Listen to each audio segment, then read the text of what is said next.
পুলিশে ধরলে বাঁচবি, র্যাবে ধরলে বাঁচবি, কিন্তু কোন নারীর ছলনার ফাঁদে, মায়েরা জালে, রূপের জালে, মিষ্টি কথার মায়ায় একবার যদি ফাঁসে যাও, ফান্দে পড়িয়া বোকা কান্দে রে, সারা জীবন কেঁদেও ওই কালনাগিনীর বিষাক্ত সবল থেকে তোরা বাঁচতে পারবি না। ওরা ছেলেদের ভালোবাসে না, ওরা ছেলেদের মন নিয়ে ব্যবসা বাণিজ্য করে। যে যত দামি গিফট করে তারে তত বেশি ভালোবাসে। কথা কর, রাগ করতেছেন? কি মনে করছেন ওরা ভালো? আকাশের রং ধনুর মতো মুহূর্তের মধ্যে রং বদলায়। ও যে কারে ভালোবাসে ও নিজেও জানে না। কথা কয় না কেন? এক একটা মেয়ের বালিশের নিচে 8টা 10টা করে সিমকা BTCA লেখা, অ্যাঙ্গেলে মারতেছে। এ থেকে আব্দুল্লাহ, বি থেকে বাদল, টি তে টিটুল, এম তে মামুন, এস তে সুমন। কথা কয় না, সিস্টেম করে রেখে দিয়েছে। কথা কন। এজন্য যুবক, বিয়ের আগে অবৈধ প্রেম ভালোবাসা করা যাবে? পিতামাতা পছন্দ করে বিয়ে দেবে যেখানে বরকত আছে। একা মাত্তরি করে বিয়ে করিস না। 20 বছর বয়স হয়নি, বাড়িতে এসে করে আব্বা, উত্তরপাড়া লাকিকে আমি কথা দিয়েছি, রাজি দেখলে 1 সাবুন, না হলে 2 সাবুন। পিতামাতা রাজি হয় না, পালিয়ে যা, বিয়ে করে। 3 মাস পরে ভালোবাসা জানলা ভেঙে ফেলে গেছে। এজন্য যুবক, মা বাবার মনে কষ্ট দিয়া কোন সন্তান কোনোদিন সুখী হতে পারে? পিতামাতার দোয়া আছে যেখানে বরকত আছে, মুরব্বীদের দোয়া আছে যেখানে কল্যাণ আছে। কোন কোন যুবক বিয়ে করনি? হাত তুলে বাধা দাও। মা বাবার পছন্দের মেয়েকে বিয়ে করবে। হাত তোলো, হাত তোলো। হাত তোলে না মানে কি দেখছেন? পিচ্ছি পিচ্ছি ফলাফল হাত তোলে না, তার মানে বান্ধবী কথা দেওয়া আছে। এই সন্তানদের নষ্ট করেছে অভিভাবকেরা। এই মোবাইল এই মোবাইলের ওজন কম, কিন্তু মোবাইলের মাধ্যমে পাপের ওজনটা অনেক বেশি। কথা বলে না কেন ভাই? সারা রাত ঘরের দরজা লাগাইয়া কথা কেন উল্টো পাল্টা ভিডিও দেখে। সন্তান এরকম আছে না নাই? আছে না নাই? তাহলে সন্তানদেরকে নষ্ট করছে এই টাচ মোবাইল। এজন্য অভিভাবকদের উচিত বিবাহের আগে ছেলে মেয়ের হাতে টাচ মোবাইল দিবেন না। কথা কন, কথা কন। দেশে মোবাইল আইছে, চিঠি বন্ধ হইয়াছে। حق بشيرا ونذيرا وداعيا إلى الله بإذنه وسراجا وقمرا منيرا فقد قال الله تعالى في كلامه المجيد وفي فرقانه হামিদ। সকলে জবান ছেড়ে মোহাব্বতে আওয়াজ দিয়ে পড়ুন, আউযু বিল্লাহি মিনাশ শাইতানির রাজিম, বিসমিল্লাহির রাহমানির রহিম। قد فلح المؤمنون الذين هم في صلاتهم خاشعون صدقت يا رب العالمين. وعن أبي هريرة رضي الله تعالى عنه قال قال رسول الله صلى الله عليه وسلم الدنيا سجن المؤمن وجنة الكافر رواه مسلم. وقال تعالى في شان حبيبي إن الله وملائكته يصلون على النبي يا أيها الذين آمنوا صلوا عليه وسلموا تسليما. সকলে দরুদ ইব্রাহিম পড়ুন। আল্লাহুম্মা সাল্লি আলা মুহাম্মাদ ওয়া আলা আলি মুহাম্মাদ কামা সাল্লাইতা আলা ইব্রাহিম ওয়া আলা আলি ইব্রাহিম ইন্নাকা হামিদুম মাজিদ। আল্লাহুম্মা বারিক আলা মুহাম্মাদ ওয়া আলা আলি মুহাম্মাদ কামা বারাকতা আলা ইব্রাহিম ওয়া আলা আলি ইব্রাহিম ইন্নাকা হামিদুম মাজিদ। মুরিদ সাইদ ভাইয়ের মা মুগ্ধ ভাইয়ের মা ইয়ামিন ভাইয়ের মা নাহিদ ভাইয়ের মা সাইদ ভাইয়ের মা মুগ্ধ ভাইয়ের মা ইয়ামিন ভাইয়ের মা নাহিদ ভাইয়ের মা তোমরা বড় ভাগ্যবতী আল্লে ধরায় আলোর জ্যোতি সালাম তোমায় জানায় ফেরেশতা মা সালাম তোমায় জানায় ফেরেশতা লা ইলাহা ইল্লাল্লাহ জোরে লা ইলাহা ইল্লাল্লাহ জোরে লা একটু আওয়াজ করে জোরে জোরে লা ইলাহা। এই যুবকেরা বাবা এই বসো বসো, যুবক যারা আছে বাবা বসো, যুবকেরা বসেন বসেন। লা ইলাহা ইল্লাল্লাহ জোরে লা। আবার বিশ্বাস যশোরের ছেলেরা ভালো, একবার বললে বোঝে। বাবা বসো বাবা বসো। লা ইলাহা ইল্লাল্লাহ জোরে লা। নাসে কোরআনের জ্ঞান থাকলে বুকে সবাই ভালোবাসে। লা ইলাহা ইল্লাল্লাহ জোরে লা। লা ইলাহা ইল্লাল্লাহু মুহাম্মাদুর রাসূলুল্লাহ। জবান সে এক বাক্যে পড়ছি সাল্লাল্লাহু আলাইহি ওয়াসাল্লাম। বাংলাদেশের ঐতিহ্যবাহী যশোর জেলার জিকরগাছা থানার অন্তর্গত মাস্টার আল্লাহ পাক তার গোলামকে হায়াতে তৈয়বা সিয়াতি করলে দান করুন, সকলে বলুন আমিন। আজকের প্রোগ্রামের প্রধান অতিথি জনাব আলহাজ মিজানুর রহমান, আল্লাহ পাক তার গোলামকে হায়াতে তৈয়বা সিয়াতি করলে দান করুন, সকলে বলুন আমিন। আজকের প্রোগ্রামের বিশেষ অতিথিবৃন্দ, অনেকের নাম রয়েছে, সকলের নাম বলা সম্ভব নয়। সকলের জন্য দিল থেকে দোয়া করে পড়ছি ওয়ারাফা'না লাকা যিকরাক। আল্লাহ পাক সকলের সম্মানকে বৃদ্ধি করুন, চিল্লা বলুন আমিন। আজকের প্রোগ্রামের প্রধান মেহমান শহীদি কাফেলার নিবেদিত সৈনিক, জিগরগাছা উপজেলা শাখার সম্মানিত আমির হযরত মাওলানা আব্দুল আলিম সাহেব। আল্লাহ পাক তার গোলামকে হায়াতে তৈয়বা সিয়াতি কুল্লি দান করুন, সকলে বলুন আমিন। আজকের প্রোগ্রামের আলোচক বৃন্দ আলোচনাকে ধন্য করেছেন আপনাদের গ্রামের কৃতি সন্তান, বিশিষ্ট ইসলামিক চিন্তাবিদ, মুফাসসির কোরআন হযরত মাওলানা জাহিদ হাসান।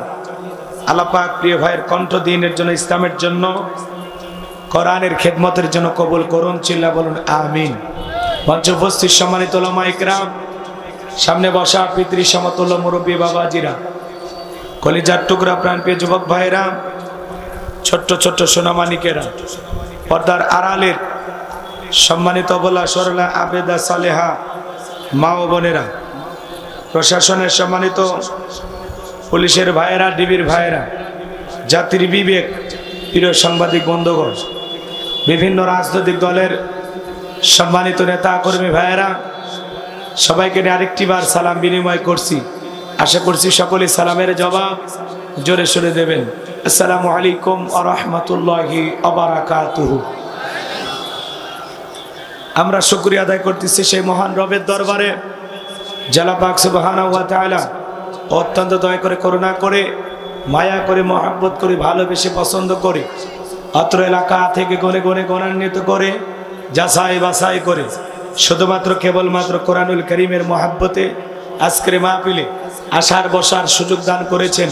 সে মহান রবের দরবারে সিজদাবনত চিত্তে কালিমাতুশ শুকর আদায় করে পড়ছি আলহামদুলিল্লাহ। হয় নাই কৃপণতা অলসতা দূর করে মুসলমান হিসেবে সিংহের মতো বাঘের মতো গর্জন করে আল্লাহর দেয়া জবান দ্বারা দুইটা ঠোঁট নাড়ায়া শরীরের সবটুকু শক্তি উজাড় করে চিৎকার মেরে বলুন আলহামদুলিল্লাহ। রব্বানা লাকাল হামদ হামদান কাসীরান তাইয়িবান মুবারাকান ফি। লক্ষ কোটি দরুদ সালাম মানবতার শ্রেষ্ঠ বন্ধু বিশ্বনবী বিশ্বনেতা যে নবী আইয়ামে জাহিলিয়াতের যুগে আগমন করে অসভ্য মানুষগুলোকে সভ্য বানিয়েছেন, অভদ্র মানুষগুলোকে ভদ্র বানিয়েছেন, কোরআন নামের সংবিধান দিয়া কোরআনের রাজ কায়েম করিয়া সোনালী যুগ উপহার দিয়া মদিনার পাক ভূমিতে শায়িত আছেন সে রাসূলের প্রতি কলিজা ভরা মহাব্বত নিয়ে পড়ছি দরুদ সালাম। সকলেই পড়ুন সাল্লাল্লাহু আলাইহি ওয়াসাল্লাম। সম্মানিত ভাইয়েরা, ভূমিকা লম্বা কথা নয়, সরাসরি মূল আলোচনায় প্রবেশ করতে চায়। যে ভাইরা দাঁড়িয়ে আছেন বারবার বলা যাবেন একটু দয়া করে বসেন।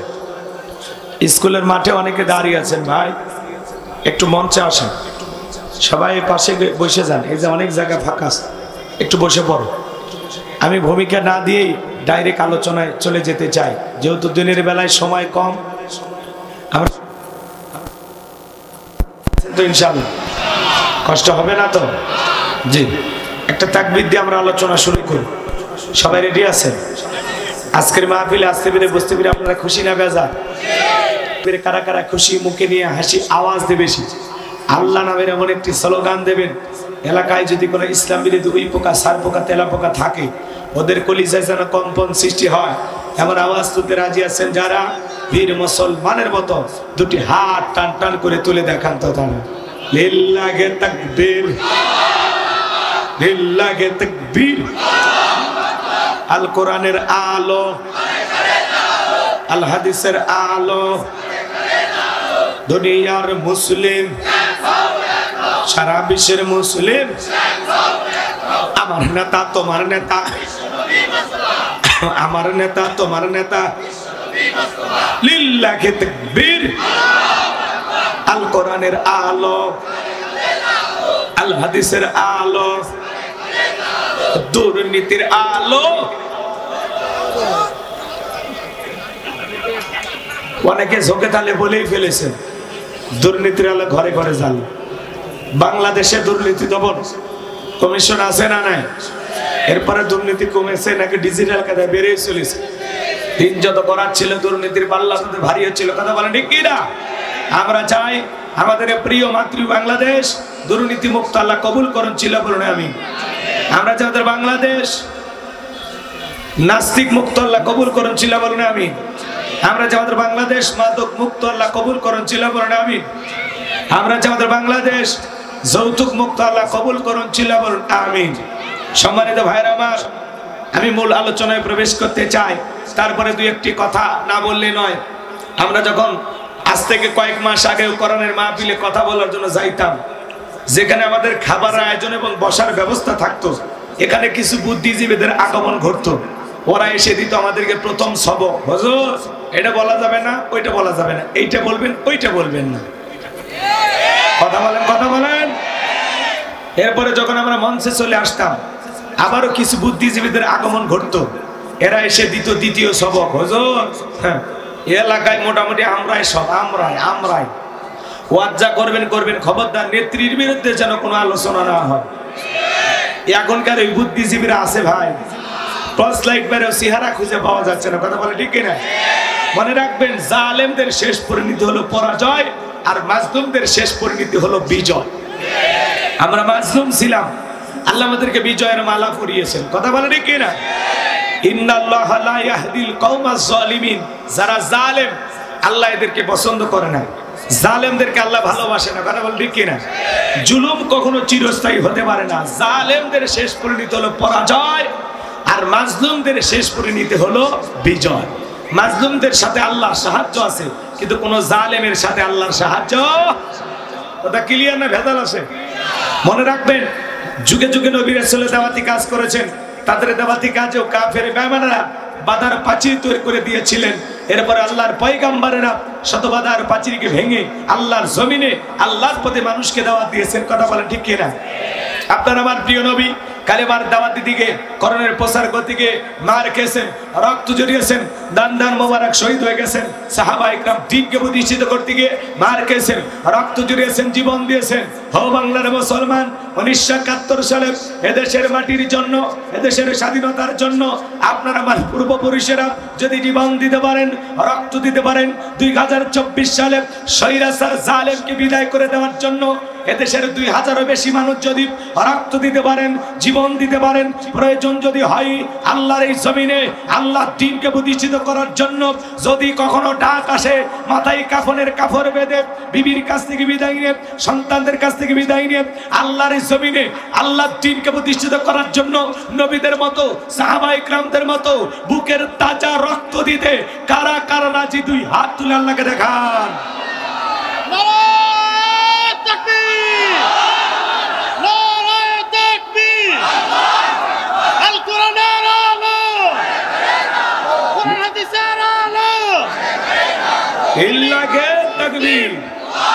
হাত সোজা করেন, টান টান করে তোলেন। আমি কি হাত নামাতে বলেছি?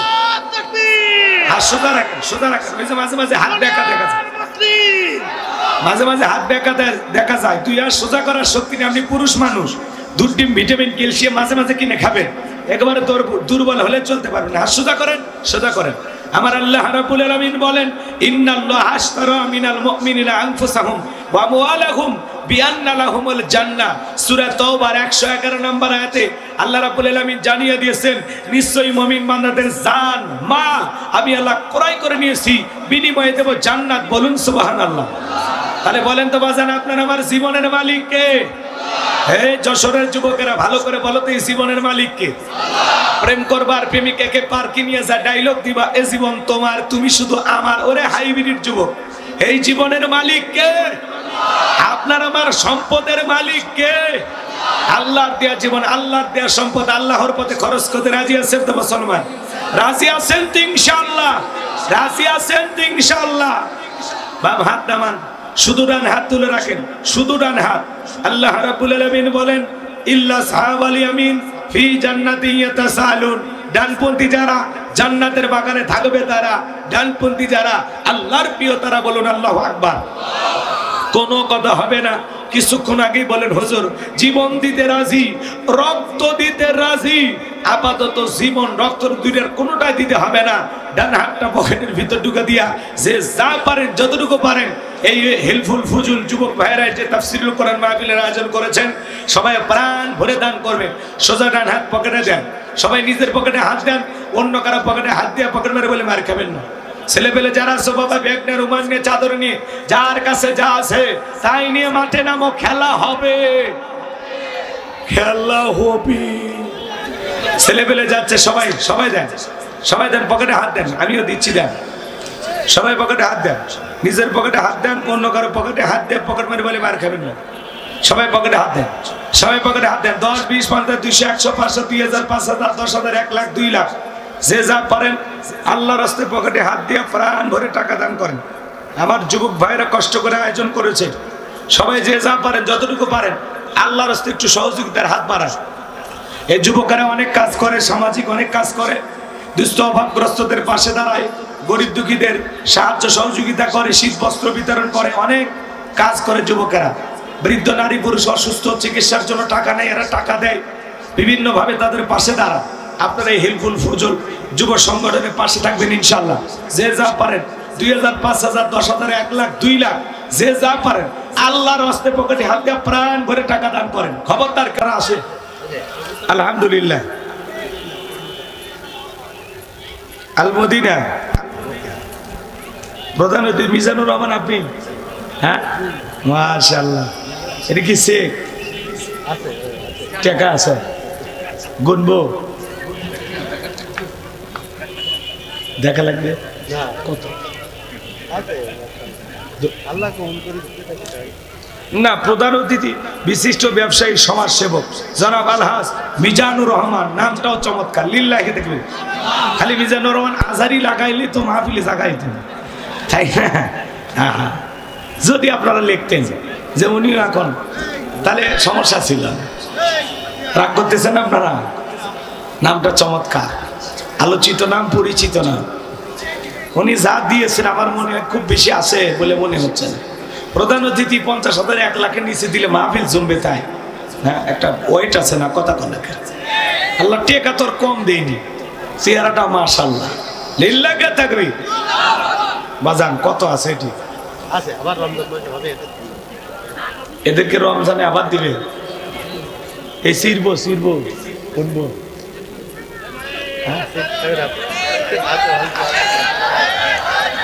কপালে যা আছে না দেখে হচ্ছে।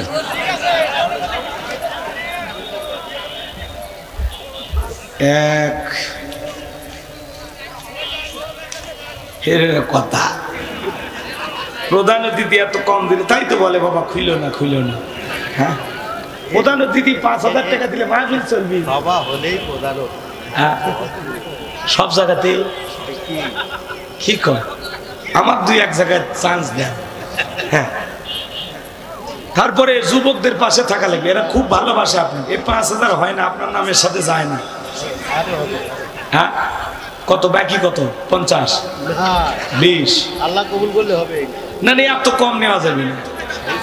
একেবারে গরিবী হালতে দিলেও তো 10,000 টাকা প্রথম দিন দিবে। হ্যাঁ, প্রথম কিস্তি 10,000 মানি নেওয়া যায়, তাই না? এটা একটু কম হয়ে গেছে। 5,000 যায় না, নামের সাথে যায় না।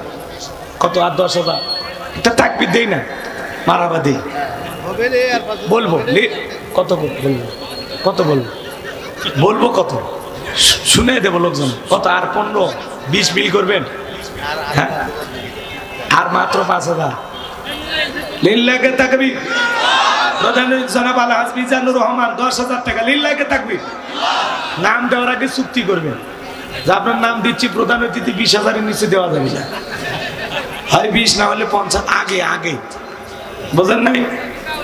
মাহফিলে নিয়ে এসে এত কম দিলে হয়।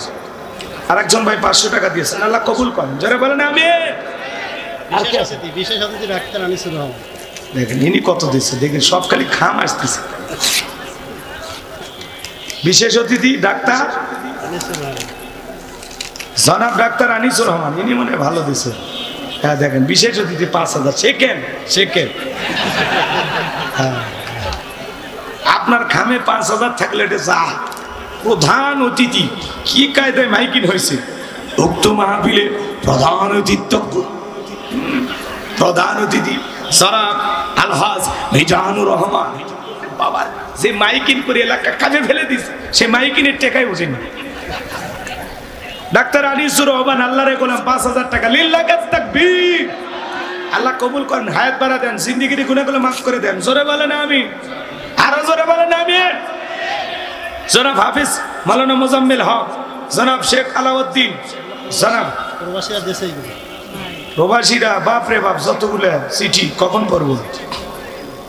ইয়াসিন কবির প্রবাসী 1,000, জুলফিকার প্রবাসী 500, রিয়াদ প্রবাসী 1,000, শফি প্রবাসী 1,000, মিন্টু প্রবাসী 500, শাহজাহান প্রবাসী 1,000।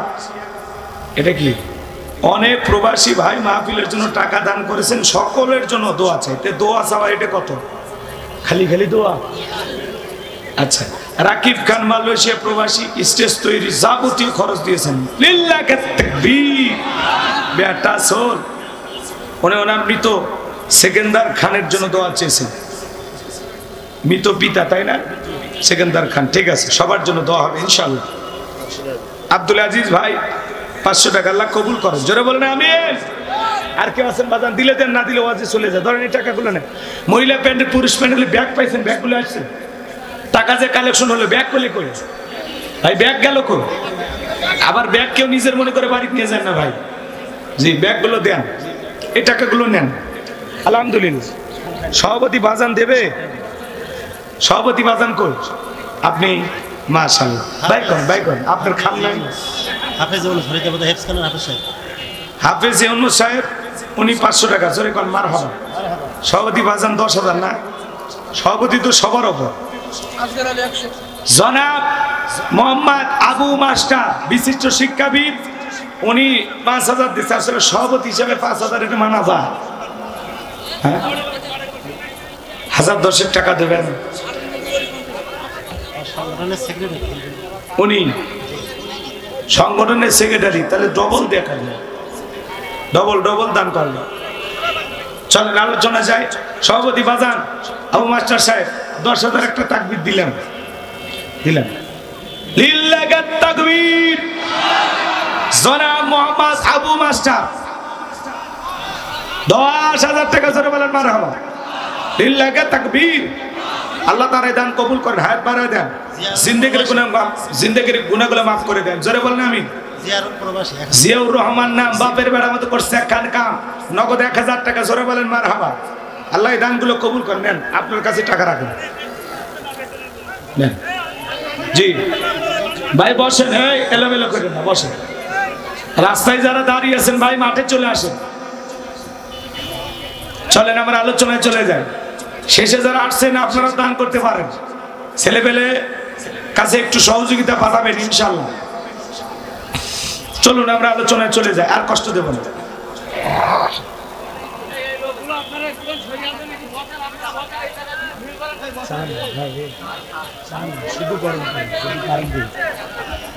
ভাই চিল্লাপাল্লা কেউ করবেন না, চলেন আমরা আলোচনায় চলে যাই।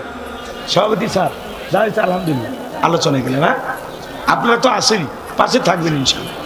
তারপরে আমাদের আমির সাহেব আছেন প্রধান মেহমান, উনিও সহযোগিতা করবেন ইনশাআল্লাহ। জি সাদিকুর 500 টাকা। এখন যে যা দেয় নিতে থাকেন, আমার কাছে আর বলার দরকার নেই। হ্যাঁ ঠিক আছে। লিল্লাহি তাকবীর। এই আওয়াজে আলোচনা চলবে না দোয়া করব? ভূমিকা দেওয়ার কোনো সুযোগ নাই, যেহেতু সময় খুব কম।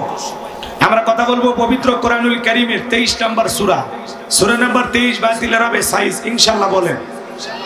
সূরার নাম সূরাল মুমিনুন, মোট আয়াত আছে 118, রুকু আছে 6টি। বিশ্বনবীর মক্কার জিন্দেগিতে আল্লাহ তাআলা এই সূরাটি নাজিল করেছেন। জবান ছেড়ে সবাই একটু মহব্বতে আমার সঙ্গে তিলাওয়াত করুন। আউযু বিল্লাহি শাইতানির রাজীম, বিসমিল্লাহির রাহমানির রহিম। বিতাড়িত মুর্দার শয়তানের কাছ থেকে আল্লাহ পাকের কাছে আশ্রয় প্রার্থনা চাচ্ছি। পরম করুণাময় অসীম দয়ালু আল্লাহ তাআলার নামে শুরু করছি। আমরা যে কোনো কাজ শুরু করব কার নামে? একটু জোরে বলেন ভাই। আল্লাহ পাক তার বিশ্বাসী বান্দাদের জন্য সূরা আল মুমিনুন নাজিল করেছেন। যারা অবিশ্বাসী কাফের এদের জন্য আল্লাহ পাক একটি সূরা নাজিল করেছেন। সূরার নাম কি? কাফিরুন। কুল ইয়া আইয়ুহাল কাফিরুন। যারা কাফের অবিশ্বাসী আল্লাহ এদের জন্য সূরা কাফিরুন নাজিল করেছেন। যারা হলো দুদুল্যমান, দুই নৌকায় পা দিয়া চলে, মুখে বলে একটা, অন্তরে আর একটা, দুমুখ সাপ। বৃষ্টি যেদিকে ছাতা ধরে সেদিকে গোলালু মার্কা, সব তরকারিতে চলে। ওদের নাম হলো মুনাফিক। নাম কি? এই মুনাফিকদের জন্য আল্লাহ পাক একটি সূরা নাজিল করেছেন। সূরার নাম হলো মুনাফিকুন। মুনাফিক চেনা বড় কঠিন। মুনাফিকদের স্বভাব হলো ইসলাম নামের গাছের গোড়া কেটে মাথায় পানি ঢালে। কথা বলে না কেন?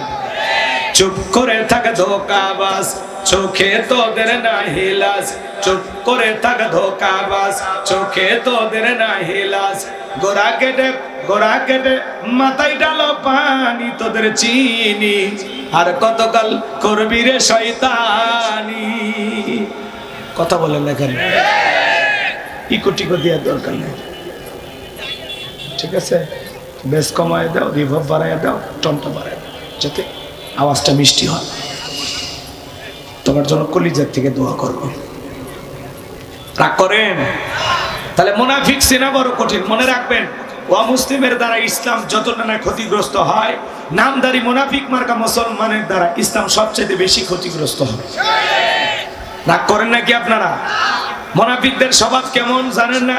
সকালবেলা কোরআনের মাহফিলের অনুমতি দিয়া সন্ধ্যেবেলায় পুলিশ পাঠায় বন্ধ করত। দেখতে মুসলমানের মতো, কিন্তু আবু জেলের চাইতে কোনো অংশে কম ছিল না। কথা বলেন। কোরআনের মাহফিল বন্ধ করে দেবে যারা, নির্ভেজাল কাফের তারা। কোন মুসলমান কোরআনের মাহফিল বন্ধ করতে পারে না। وقال الذين كفروا لا تسمعوا لهذا القرآن আলগাউ ফিহি লাআল্লাকুম তাগলিবুন। সূরা হামিম আস-সিজদার 26 নম্বর আয়াত। ১৫০০ বছর আগে আল্লাহ বলেছেন কাফেরদের স্লোগান হলো কোরআন শ্রবণ করো না। যারাই বলবে কোরআনের মাহফিল দিও না, কোরআন শোনো না, কোরআনের মাহফিল করা যাবে না, বুঝে নেবেন ওরা আবু জেহেলের অনুসারী।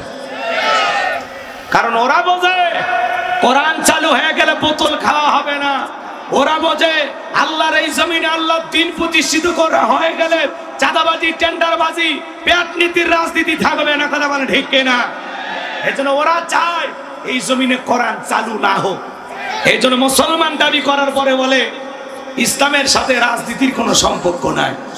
যে বলবে কোরআনের রাজনীতি নাই ওটা টাটকা মুনাফিক। কথা বলে ঠিক কিনা? অনেকে বলে হুজুরেরা ধর্ম ব্যবসায়ী, ধর্মের নামে রাজনীতি করে।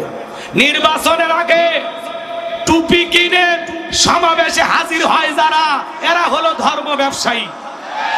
আমরা 12 মাস টুপি পরি, এই কথা কেন? এই জন্য মুখে লাগাম দিয়ে কথা বলবেন, ভুল ভাল কথা বলবেন না। উল্টা পাল্টা কথা বলার দিন শেষ। পাবলিক আর ওগুলো খায় না। মানুষ চালাক হয়ে গেছে। এখন 2025 সালে আমরা আসি। ধর্মের সাথে রাজনীতির কোনো সম্পর্ক নেই না। এ কথা বল না কেন? আপনার কি মনে হয় এত বড় একটা বিষয় আল্লাহ বাদ দিয়ে কোরআন নাজিল করছে? হ্যাঁ, তিবিয়ান আর লিকুল্লি শাই, মানব জীবন পরিচালনা করার জন্য রান্নাঘর থেকে পার্লামেন্ট পর্যন্ত যা যা প্রয়োজন সব দিয়েছেন কে? খুঁজে পান না? তাহলে বিশ্বনবী মদিনা 10 বছর কি দিয়ে চালাইছে? হযরত আবু বকর কি দিয়ে চালাইছে? হযরত ওমর কি দিয়ে চালাইছে? ওসমান আলী কি দিয়ে চালাইছে?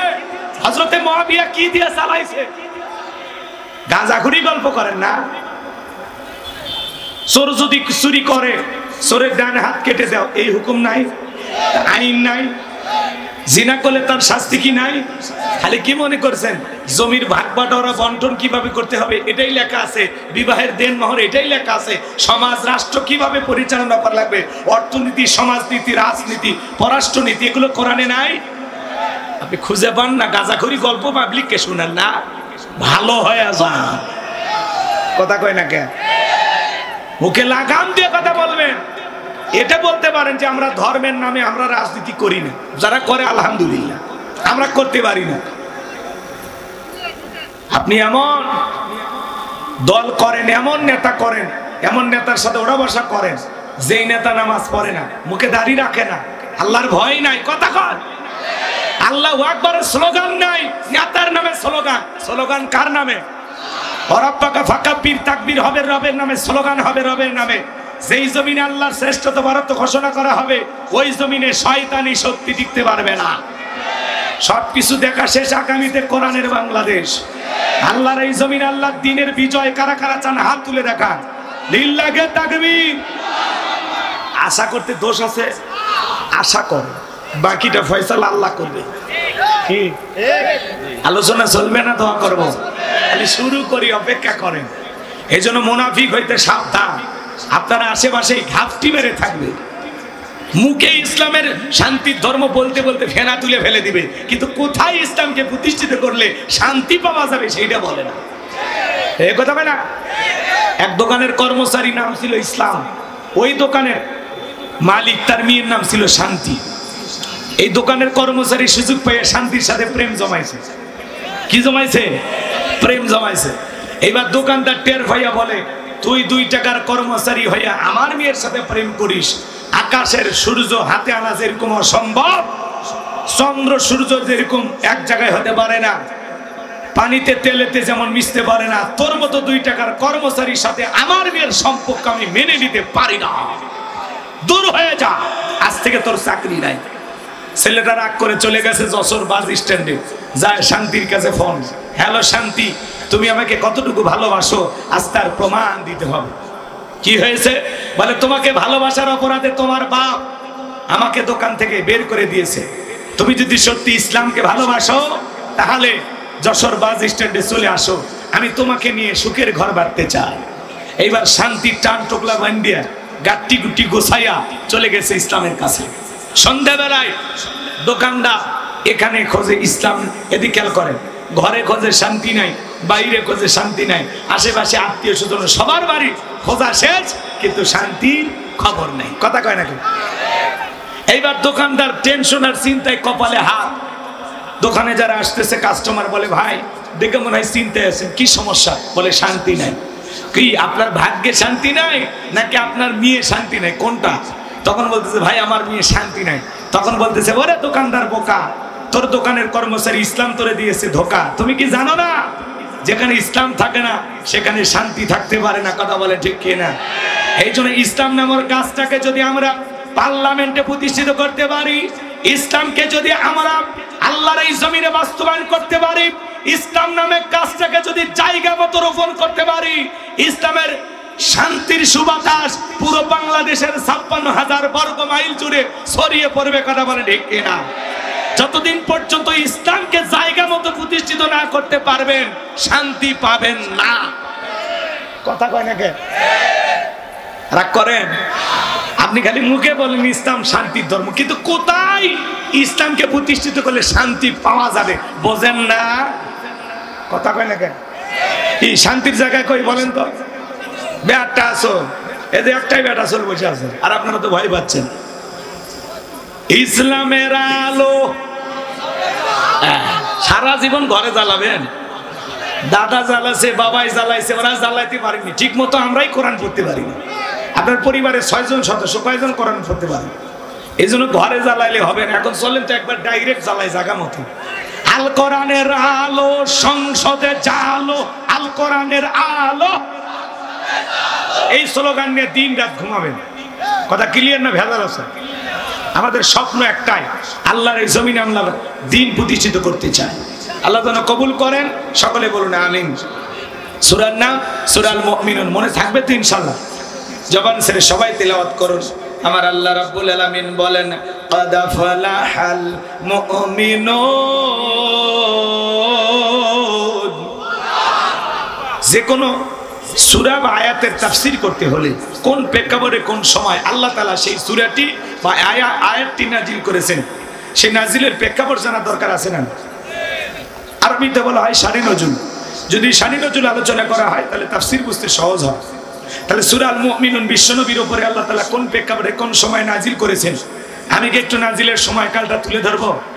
আপনারা শুনবেন? সত্যি শুনবেন? তাহলে একটা তাকবীর দেন, লিল্লাহি তাকবীর। সম্মানিত ভাইয়েরা আমার, বিশ্বনবীর প্রিয় সাহাবী হযরত ওমর ফারুক রাদিয়াল্লাহু তাআলা বলেন, আমি মৌমাছির গুনগুন আওয়াজ শুনলাম। ডানে তাকায় মৌমাছি নাই, বামে তাকায় মৌমাছি নাই। বিশ্বনবীর চেহারা মোবারকের দিকে তাকায় দেখি নবীজি ফিসফিস করে কি যেন তিলাওয়াত করতেছেন। হযরত ওমর ফারুক দেখে বলেন, আমার বোঝার বাকি রইল না, আসমান থেকে নবীজির উপরে কোরআনুল কারীম নাজিল হচ্ছে, আর বিশ্বনবী কোরআনুল কারীম রিসিভ করতে ব্যস্ত। বলুন সুবহানাল্লাহ। মৌমাছির গুনগুন আওয়াজ হলে কোরআনুল কারীম নাজিল হয়। দপ্তরি ছুটির ঘন্টায় বারে বারে টনটন আওয়াজ হলে কোরআনুল কারীম নাজিল হয়। নবীজি যখন ঘোড়ার উপরে থাকতেন ওই সময় যদি কোরআনুল কারীম নাজিল হইতো, ওই গিরি ভারে ঘোড়ার পা গুলো বালুর ভিতরে ডেবে যেত। বলেন আল্লাহু আকবার। তাহলে কোরআনুল কারীমের একটা আলাদা ওয়েট, আলাদা একটা ওজন আছে না নাই? দীর্ঘ 23টি বছরে নবীজির উপরে কোরআনুল কারীম নাজিল হয়েছে। এই কোরআনের সম্মান মর্যাদার কথা আমরা অনেকে বুঝি না। 50-60 বছর বয়স হয়ে গেছে, আল্লাহর কোরআনটা কোনোদিন খুলেও দেখিনি। এরকম কপাল পোড়া মুসলমান আছে না নাই? 8টি পদ্ধতিতে নবীজির উপরে কোরআনুল কারীম নাজিল হয়তো। বলতে গেলে লম্বা সময় লাগবে, এত সময় আমার হাতে নাই। হযরত ওমর ফারুক ডেকে বলেন, নবীজির কোরআনুল কারীম রিসিভ করা শেষ হয়ে গেল। বিশ্বনবী সাহাবায়ে কেরামদের দিকে মুখ ঘোরায় ডেকে বলেন, ও আমার সাহাবীরা, এই মাত্র আসমান থেকে জিবরাইল এসে আমার উপরে সূরা আল মুমিনুন নাজিল করলো। জিবরাইল জানিয়ে দিলেন, নবী গো, এই 10টি আয়াতের ভিতরে আল্লাহ পাক তার আদরের মুমিন বান্দাদের জন্য 7টি কোয়ালিটি নিয়ে আলোচনা করেছেন, 7টি গুণাবলী নিয়ে আলোচনা করেছেন। কোন মুমিন যদি এই 7টি গুণে গুণান্বিত হতে পারে, 7টি গুণ দিয়ে তার জীবনটাকে সাজাইতে পারেন, আমার আল্লাহ রাব্বুল আলামিন বলেন, উলাইকা হুমুল ওয়ারিসুন আল্লাযীনা ইয়ারিসুনাল ফিরদাউস হুম ফিহা খালিদুন। আমার আল্লাহ বলেন তারাই উত্তরাধিকারী হবে জান্নাতুল ফেরদাউসের, সেখানে তারা চিরকাল বসবাস করবেন। আমার আল্লাহ তাদেরকে কোনোদিন জান্নাত থেকে বের করে দেবেন না। চিৎকারে মেরে বলুন সুবহানাল্লাহ। বাবা মারা গেলে ওয়ারিশ সূত্রে সন্তান যেরকম বাবার সম্পত্তির ভাগ পায়, কোন মুমিন যদি এই 7টি গুণে গুণান্বিত হতে পারে, এই 7টি কোয়ালিটি দিয়ে তার জীবন সাজাইতে পারেন, আল্লাহ পাক তাকে জান্নাতুল ফেরদাউসের ওয়ারিশ বানায় দিবেন, উত্তরাধিকারী বানায় দিবেন। বলুন সুবহানাল্লাহ। আপনার আমার টার্গেট জান্নাত না জাহান্নাম? কারা কারা জান্নাতে যেতে চান তুই হাত তুলে আল্লাহকে দেখান। আল্লাহ আমাদের সবাইকে জান্নাতুল ফেরদাউসের ওয়ারিশ হিসেবে কবুল করুন। চিল্লা বলুন আমিন। আর একটু জোরে বলুন আমিন। আরো একবার বলেন আমিন। এবার 7টা আঙ্গুল দেখান, জোরে বলেন জান্নাতে যেতে হলে কয়টা কোয়ালিটি? 7টি। জোরে বলেন কয়টি? 7টি। আরো জোরে। জোরে হলো না, উঠেই যাবে। মিছিল করার অভ্যাস করেন, সামনে মিছিল করা লাগবে। 16 বছর মিছিল করতে পারেননি, এবার মাঠ কাঁপায়া দেওয়া লাগবে। মার করে মার। এই বেটা বলছি না, একবারে ডাইরেক্ট বললে বলবে আবার হুজুর ওই আসছে, গোপনে কাজ হবে। ঠিক আছে, রাগ করতেছেন নাকি আপনারা? হ্যাঁ, বাঙ্গি মার্কা। কি মার্কা? বাঙ্গি মার্কা। আজগুবি এক মার্কা বলা লাগবে, বুঝলেন? অন্য মার্কার নাম নিলে মানুষ মনে করবে যে হুজুর বানায় এই, তখন বলবে মাহফিল তো না, হয়ে গেল জামাতের গণসমাবেশ। ঝামেলা হতে আমাদের কাজ আমরা করে যাই। চলেন আমার ভাইরা, কষ্ট হচ্ছে, বিরক্ত হয়েছেন? আপনি আপনার মতো চলবেন, আপনার মনের কথা মনে চাপে রাখবেন। ঠিক আছে? তাকবীর দেন, লিল্লাহি তাকবীর। আমার ভাইরা চলেন সামনের দিকে যায়। আমি গুনাহগার যে কথা বলতে চাচ্ছিলাম, বিশ্বনবী তখন সাহাবায়ে কেরামদের সামনে তিলাওয়াত করে শুনিয়ে দিলেন। আমার আল্লাহ রাব্বুল আলামিন বলেন, ক্বাদ ফালাহাল মুমিনুন। আল্লাহ বলেন অবশ্যই মুমিনেরা সফল, অলরেডি মুমিনেরা সফল। সফল হয়েছে তারা, ঈমান এনেছে যারা। আমরা মনে করি টাকা থাকলে সফল, ক্ষমতা থাকলে সফল, যশ খ্যাতি থাকলে সফল। আল্লাহর কাছে এগুলো সফলতার মাপকাঠি না। আল্লাহর কাছে সফল হতে পারবে তারা, ঈমান আনবে যারা। আল্লাহু আকবার। বর্তমানে পৃথিবীর সবচেয়ে ক্ষমতাধর ব্যক্তির নাম হলো ডোনাল্ড ট্রাম্প। গতকালকে 47তম প্রেসিডেন্ট হিসেবে শপথ গ্রহণ করেছেন। এই ডোনাল্ড ট্রাম্প শপথ গ্রহণ করার পরে নাইসা গাইয়া জনসম্মুখে বউকে কিস করছে। নেতা বোঝেন না, বাইবেলের উপরে হাত রাখেনি, সাইড থেকে হাত রেখে শপথ গ্রহণ করছে। শপথ গ্রহণ করিয়া ডোনাল্ড ট্রাম্প কি করছে? নাচানাচি শুরু করছে, ডান্স করতেছে, বউকে সাথে নিয়ে নাচতেছে নাচতেছে। আবার জনসম্মুখে সবার সামনে বউকে ধরে কি করছে? কিস করছে। বোঝো না যুবক? রাগ করতেছেন? এদের ভিতরে তো এরা কি মুসলমান? এরা কি খ্রিস্টান? এদিক খেয়াল করে, এরা তো আল্লাহর ভয় করেন, এদের লাজ লজ্জা বলে কিছু নেই। রাগ করতেছেন? এই পৃথিবীর বর্তমানে সবচাইতে বেশি বয়সের প্রধানমন্ত্রী হল। ৭৮ বছর পার হয়ে গেছে ডোনাল্ড ট্রাম্প, আমেরিকার ইতিহাসে সবচেয়ে বেশি বয়সে প্রধানমন্ত্রী। ডোনাল্ড ট্রাম্প শপথ গ্রহণ করে নাচানাচি শুরু করে দিয়েছে। তাহলে চিন্তা করেন, আমরা মনে করি ডোনাল্ড ট্রাম্প বুঝি সফল না। আপনাদের এলাকায় একজন রিক্সা চালক, ভ্যান চালক কাঁচা তরি তরকারি বিক্রি করে বাজারে, জিগর গাছা বাজারে তরি তরকারি বিক্রি করে। লোকটা যদি ইমানদার হয়, আজান দেওয়ার পরে মসজিদে গিয়ে মাথা নত করে যদি আল্লাহকে সিজদা দেয়, পৃথিবীর বড় নেতা ডোনাল্ড ট্রাম্পের চাইতে ওই সবজি বিক্রেতা ইমানদারের দাম কম না বেশি? তার মানে ইমান আছে যার, আল্লাহর কাছে দাম আছে তার। বেঈমানেরা ক্ষমতার দিক দিয়ে দুনিয়াতে সফল হতে পারে, মরার পরে সবগুলো বেঈমানকে পিটাইয়া জাহান্নামে দিবেন তিনি কে? জোরে বলেন কে? মনে রাখবেন, ইমানদাররা দুনিয়াতেও সফল, আখিরাতেও সফল। আল্লাহু আকবার। আর বেঈমানেরা ওরা দুনিয়াতে সফল হতে পারে, এজন্য ক্ষমতার দাম্ভিকতা অহংকারে ওরা বড় বড় কথা বলতে পারে। সব ক্ষমতাধর যারা এই দুনিয়াতে জুলুম করবে, অত্যাচার করবে, মুসলমানের রক্ত নিয়ে খেলা করবে, সেই সমস্ত জালেম বেঈমানদের পরিণতি ভয়ঙ্কর হবে। ক্ষমতা পাইলে দাম্ভিকতা করতে নাই। এদেশেও যারা ছিল বড় বড় কথা বলতো, পালাবো না হারাবো না, সেই পালিয়েই গেছে, নিজের কথা নিজে রাখতে পারেনি। কথা বলেন? আমরা বারবার বললাম ম্যাডাম পদত্যাগ করেন, আল্লাহ বলি কিসের পদত্যাগ? এরা যে অন্যায় অপরাধ করেছে শুধু পদত্যাগ না, আমি আল্লাহ এদেরকে দেশ ত্যাগ করতে বাধ্য করব। কথা বলেন ঠিক কিনা? ইন্না বাতশা রাব্বিকা লাশাদীদ, আল্লাহর পাকড়াও বড় কঠিন। আল্লাহ ধরে ধরে না, যেদিন ধরবে মামুবাড়ি দিল্লি গিয়ে পড়বে। কথা বলে ঠিক কিনা? চলে গেছে আমাদের ছেলে মমতাময়ী প্রধানমন্ত্রী বলা হতো, কোটি কোটি অনুসারী ছিল, ভক্ত ছিল, সব ছেড়ে একাই চলে গেছে। কথা বলবেন না কেন?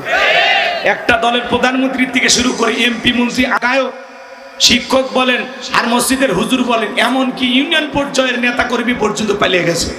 কথা কন, এরকম পতন পৃথিবীর ইতিহাসে কারো ঘটেনি। আপনি কেন চলে গেলেন? আপনি যদি পদত্যাগ করে জেলেও চাইতেন, আপনার নেতা কর্মী আপনার জন্য দোয়া করতো। 5-7 বছর পরে জেলখানা থেকে বের করে ফুলের মালা দিয়ে স্বাগতম জানাইতো। এভাবে পালিয়ে যাবেন এটা কথা ছিল না। আপনি পালিয়ে যাওয়াতে এই দেশের মানুষের অনেক ক্ষতি হয়েছে, অনেক ক্ষতি। কথা কয় না? রাগ করেন? আমাদের চাচাকে বলেন সৈরাচা ঈশ্বর, হ্যাঁ ঈশ্বর চাচা ক্ষমতা থেকে পদত্যাগ করে জেলে গেছে, দেশ ছাড়েনি। বাপের বেটা দেশ নেত্রী বেগম খালেদা জিয়া অসুস্থ হয়ে দেশে পড়েছিলেন, জেলখানায় বন্দী হয়েছিলেন, তারপরে দেশ ছাড়েনি। বাপের বেটি কি রাজকীয় সম্মানে কাতার আমির বিমান দিছে, ওই বিমানে চড়ে। কথা কয় না কেন? ভাগ্য কারে বলে দেখেন, কেউ যায় রাজকীয় সম্মানে বিদেশে চিকিৎসা নেওয়ার জন্য, আর কেউ যায় হেলিকপ্টারে পালি। এগুলো কার খেলা? বলেন এগুলো কার খেলা? আমার মাঝে মাঝে ওনার কল রেকর্ড ফাঁস হয়, বলে আমি দেশের খুব কাছে এসে শর্ট করে ঢুকবেনই যদি বের হলেন কেন? এভাবে চলে যাওয়ার কথা ছিল না। আর আপনি মেয়ে মানুষ কতদিন বাইরে থাকবেন? আসেন এই দেশে, আসেন এই দেশে আপনার বাবার, এই দেশে আপনার স্বামীর। কথা বলেন ঠিক কিনা? আমাদের মায়া দয়া না, আপনি আসেন। বুবু আইবা তুমি আইবা গো, সেই দিন আইসা বুবু ক্ষমতা পাইবা না। ও বুবু আইবা তুমি আইবা গো, সেই দিন আইসা বুবু ক্ষমতা পাইবা না। খোঁজনাই বুবু কাদের কাকার, অবস্থা খারাপ দরবেশ বাবার, হাও নাঙ্কেল এখন সামনে আসে না। নেহাতা করবি সব জেলের ভিতর, আমি আসি ডরের ওপর, কখন জানি আসে গ্রেপ্তারি পরোয়ানা। বুবু আইবা তুমি আইবা গো, সেই দিন আইসা বুবু চিয়ার পাইবা না। ক্ষমতার চেয়ার থেকে নামা সহজ, কিন্তু ওই চেয়ারে ওটা কঠিন। আর আমরা আগামীতে সিদ্ধান্ত নেব, আর যাই হোক কোন নারীকে এই দেশের প্রধানমন্ত্রী বানাবো না। আগামীতে পুরুষ হবে আমাদের প্রধানমন্ত্রী। কারা কারা আছেন হাত তুলে দেখা। লিল্লাহি তাকবীর। যারা হাত তুলিনি ওরা নারীকেই চান।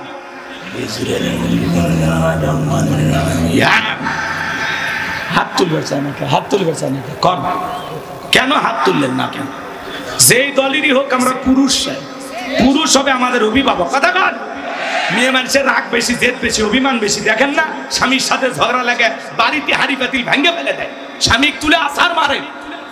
16 বছর লাগছে সিয়ার ছাড়তে। এই জন্য খবরদার, আগামীতে আর যাই হোক পুরুষ দরকার। পুরুষ কি দরকার? কি রাজি আছেন? এটা যেন মাথার থাকে। চলেন সামনের দিকে যাই। আমার ভাইরা মন খারাপ করবেন না, কষ্ট মনের মধ্যে নেবেন না। আল্লাহ বলেন কদ আফলাহাল মুমিনুন, অবশ্যই মুমিনেরা সফল। এই জন্য ক্ষমতা পাইলে সফল হওয়া যাবে না, টাকা থাকলে সফল হওয়া যাবে না, যশ খ্যাতি থাকলে সফল হওয়া যাবে না। আল্লাহর কাছে সফল হতে পারবে তারা ঈমান আনবে যারা। আল্লাহু আকবার। আপনার চেহারা কালো হোক, ফর্সা হোক, লম্বা হন, খাটো হন, ধনী হন, গরিব হন, তাতে কোনো সমস্যা নাই। আপনার ভিতরে ঈমান আছে, আল্লাহর কাছে আপনার দাম আছে।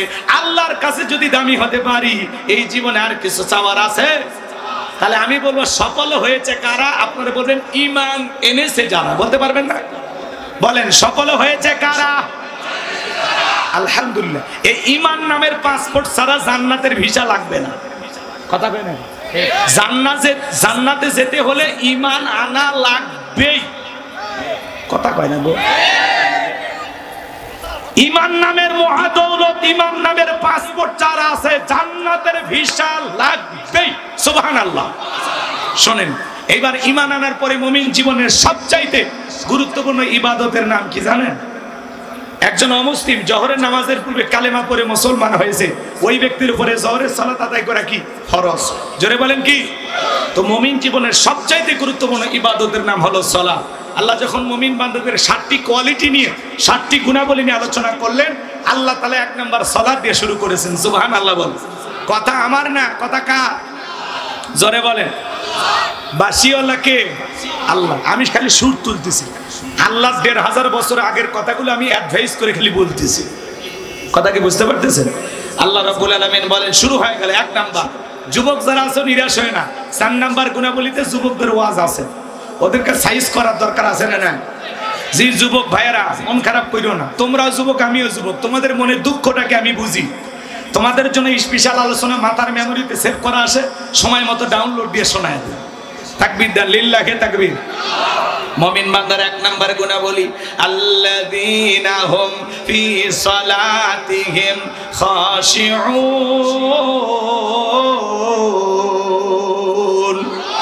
মুমিন বান্দার 1 নাম্বার গুণাবলী যারা নিজেদের সালাত বিনয়ের সহিত নম্রতার সহিত আল্লাহর ভয় নিয়ে আদায় করে। আপনি আমি যখন সালাত আদায় করব অন্তরে ভয় থাকতে হবে কার? ইয়া আইয়ুহাল্লাযীনা আমানুত্তাকুল্লাহ, হে ঈমানদারগণ আমি আল্লাহকে ভয় করো, হাক্কা তুকাতিহি, ভয় করার মতো ভয় করো। এই আয়াতের ব্যাখ্যায় তাফসীরকাররা লিখেছেন অন্তরের ভিতরে সুচিন্তা, দুশ্চিন্তা, বিবির কথা, সংসারের কথা, ব্যবসা বাণিজ্যের কথা, দুনিয়াবি কোনো চিন্তা ভাবনা মনের মধ্যে রাখা যাবে না। টেনশন মুক্ত হৃদয় নিয়ে আল্লাহ তাআলাকে সিজদা দেওয়ার জন্য নামাজের ভিতরে দাঁড়ানোর দরকার আছে না? না। এজন্য আল্লাহ বলেন আল্লাযীনা হুম ফি সালাতিহিম খাশিউন, যারা নিজেদের সালাত বিনয়ের সহিত নম্রতার সহিত আল্লাহর ভয় নিয়ে আদায় করে। কিভাবে সালাত আদায় করবেন? আম্মা জান আয়েশা থেকে বলেন নবীজি নামাজের ভিতরে তো লম্বা সময় ধরে দাঁড়িয়ে থাকতো, মাঝে মাঝে তাকায় দেখতাম নবীর পা মোবারক ফুলে উঠেছে। আম্মা জান আয়েশা থেকে বলেন নবীজি নামাজের ভিতরে এত লম্বা সময় রুকু করতেন, সিজদা করতেন, মাঝে মাঝে মনে হয় নবীজি আর কোনোদিন সিজদা থেকে মাথা ওঠাবেন না। আপনার আমার নবী লম্বা সময় সিজদা দিতেন, লম্বা সময় রুকুতে থাকতেন, সব সময় এদিকে খেয়াল করেন, সবচাইতে লম্বা সময় নামাজে দাঁড়িয়ে থাকতেন মুহাম্মদ রাসূলুল্লাহ সাল্লাল্লাহু আলাইহি ওয়াসাল্লাম। সাহাবা ইকরাম কিভাবে সালাত আদায় করতেন? মরুভূমিতে নবীর সাহাবীরা যখন নামাজে দাঁড়িয়ে যেতেন, ওই মরুভূমির পাখিগুলো খেজুর গাছ মনে করে সাহাবীদের কাঁধের উপরে, মাথার উপরে বসে থাকতো। নবীর সাহাবীরা সালাতে এত মনোযোগ, কাঁধে পাখি পড়ে থাকে, তারপরেও টের পাইতো না। চিৎকার মেরে বলুন সুবহানাল্লাহ। আর আপনি আমি মশা যদি পরে এই হাতে এই জায়গা নিয়ে যা, আগে মশা মারে তারপরে সূরা ধরে। কথা কয় না? হযরতে তালহা রাদিয়াল্লাহু তাআলা সালাত আদায় করতেছিলেন, ছেলেটা খেলা করতেছিল, জঙ্গল থেকে সাপ এসে সন্তানটাকে পেঁচিয়ে ধরেছেন। স্ত্রী মানুষজনকে ডাকলেন, ছেলেটাকে বিপদ মুক্ত করলেন। হযরতে তালহা নামাজ শেষে জিজ্ঞাসা করে, বিবি রে, বাড়িতে এত মানুষজন, ব্যাপারটা বুঝতে পারলাম না।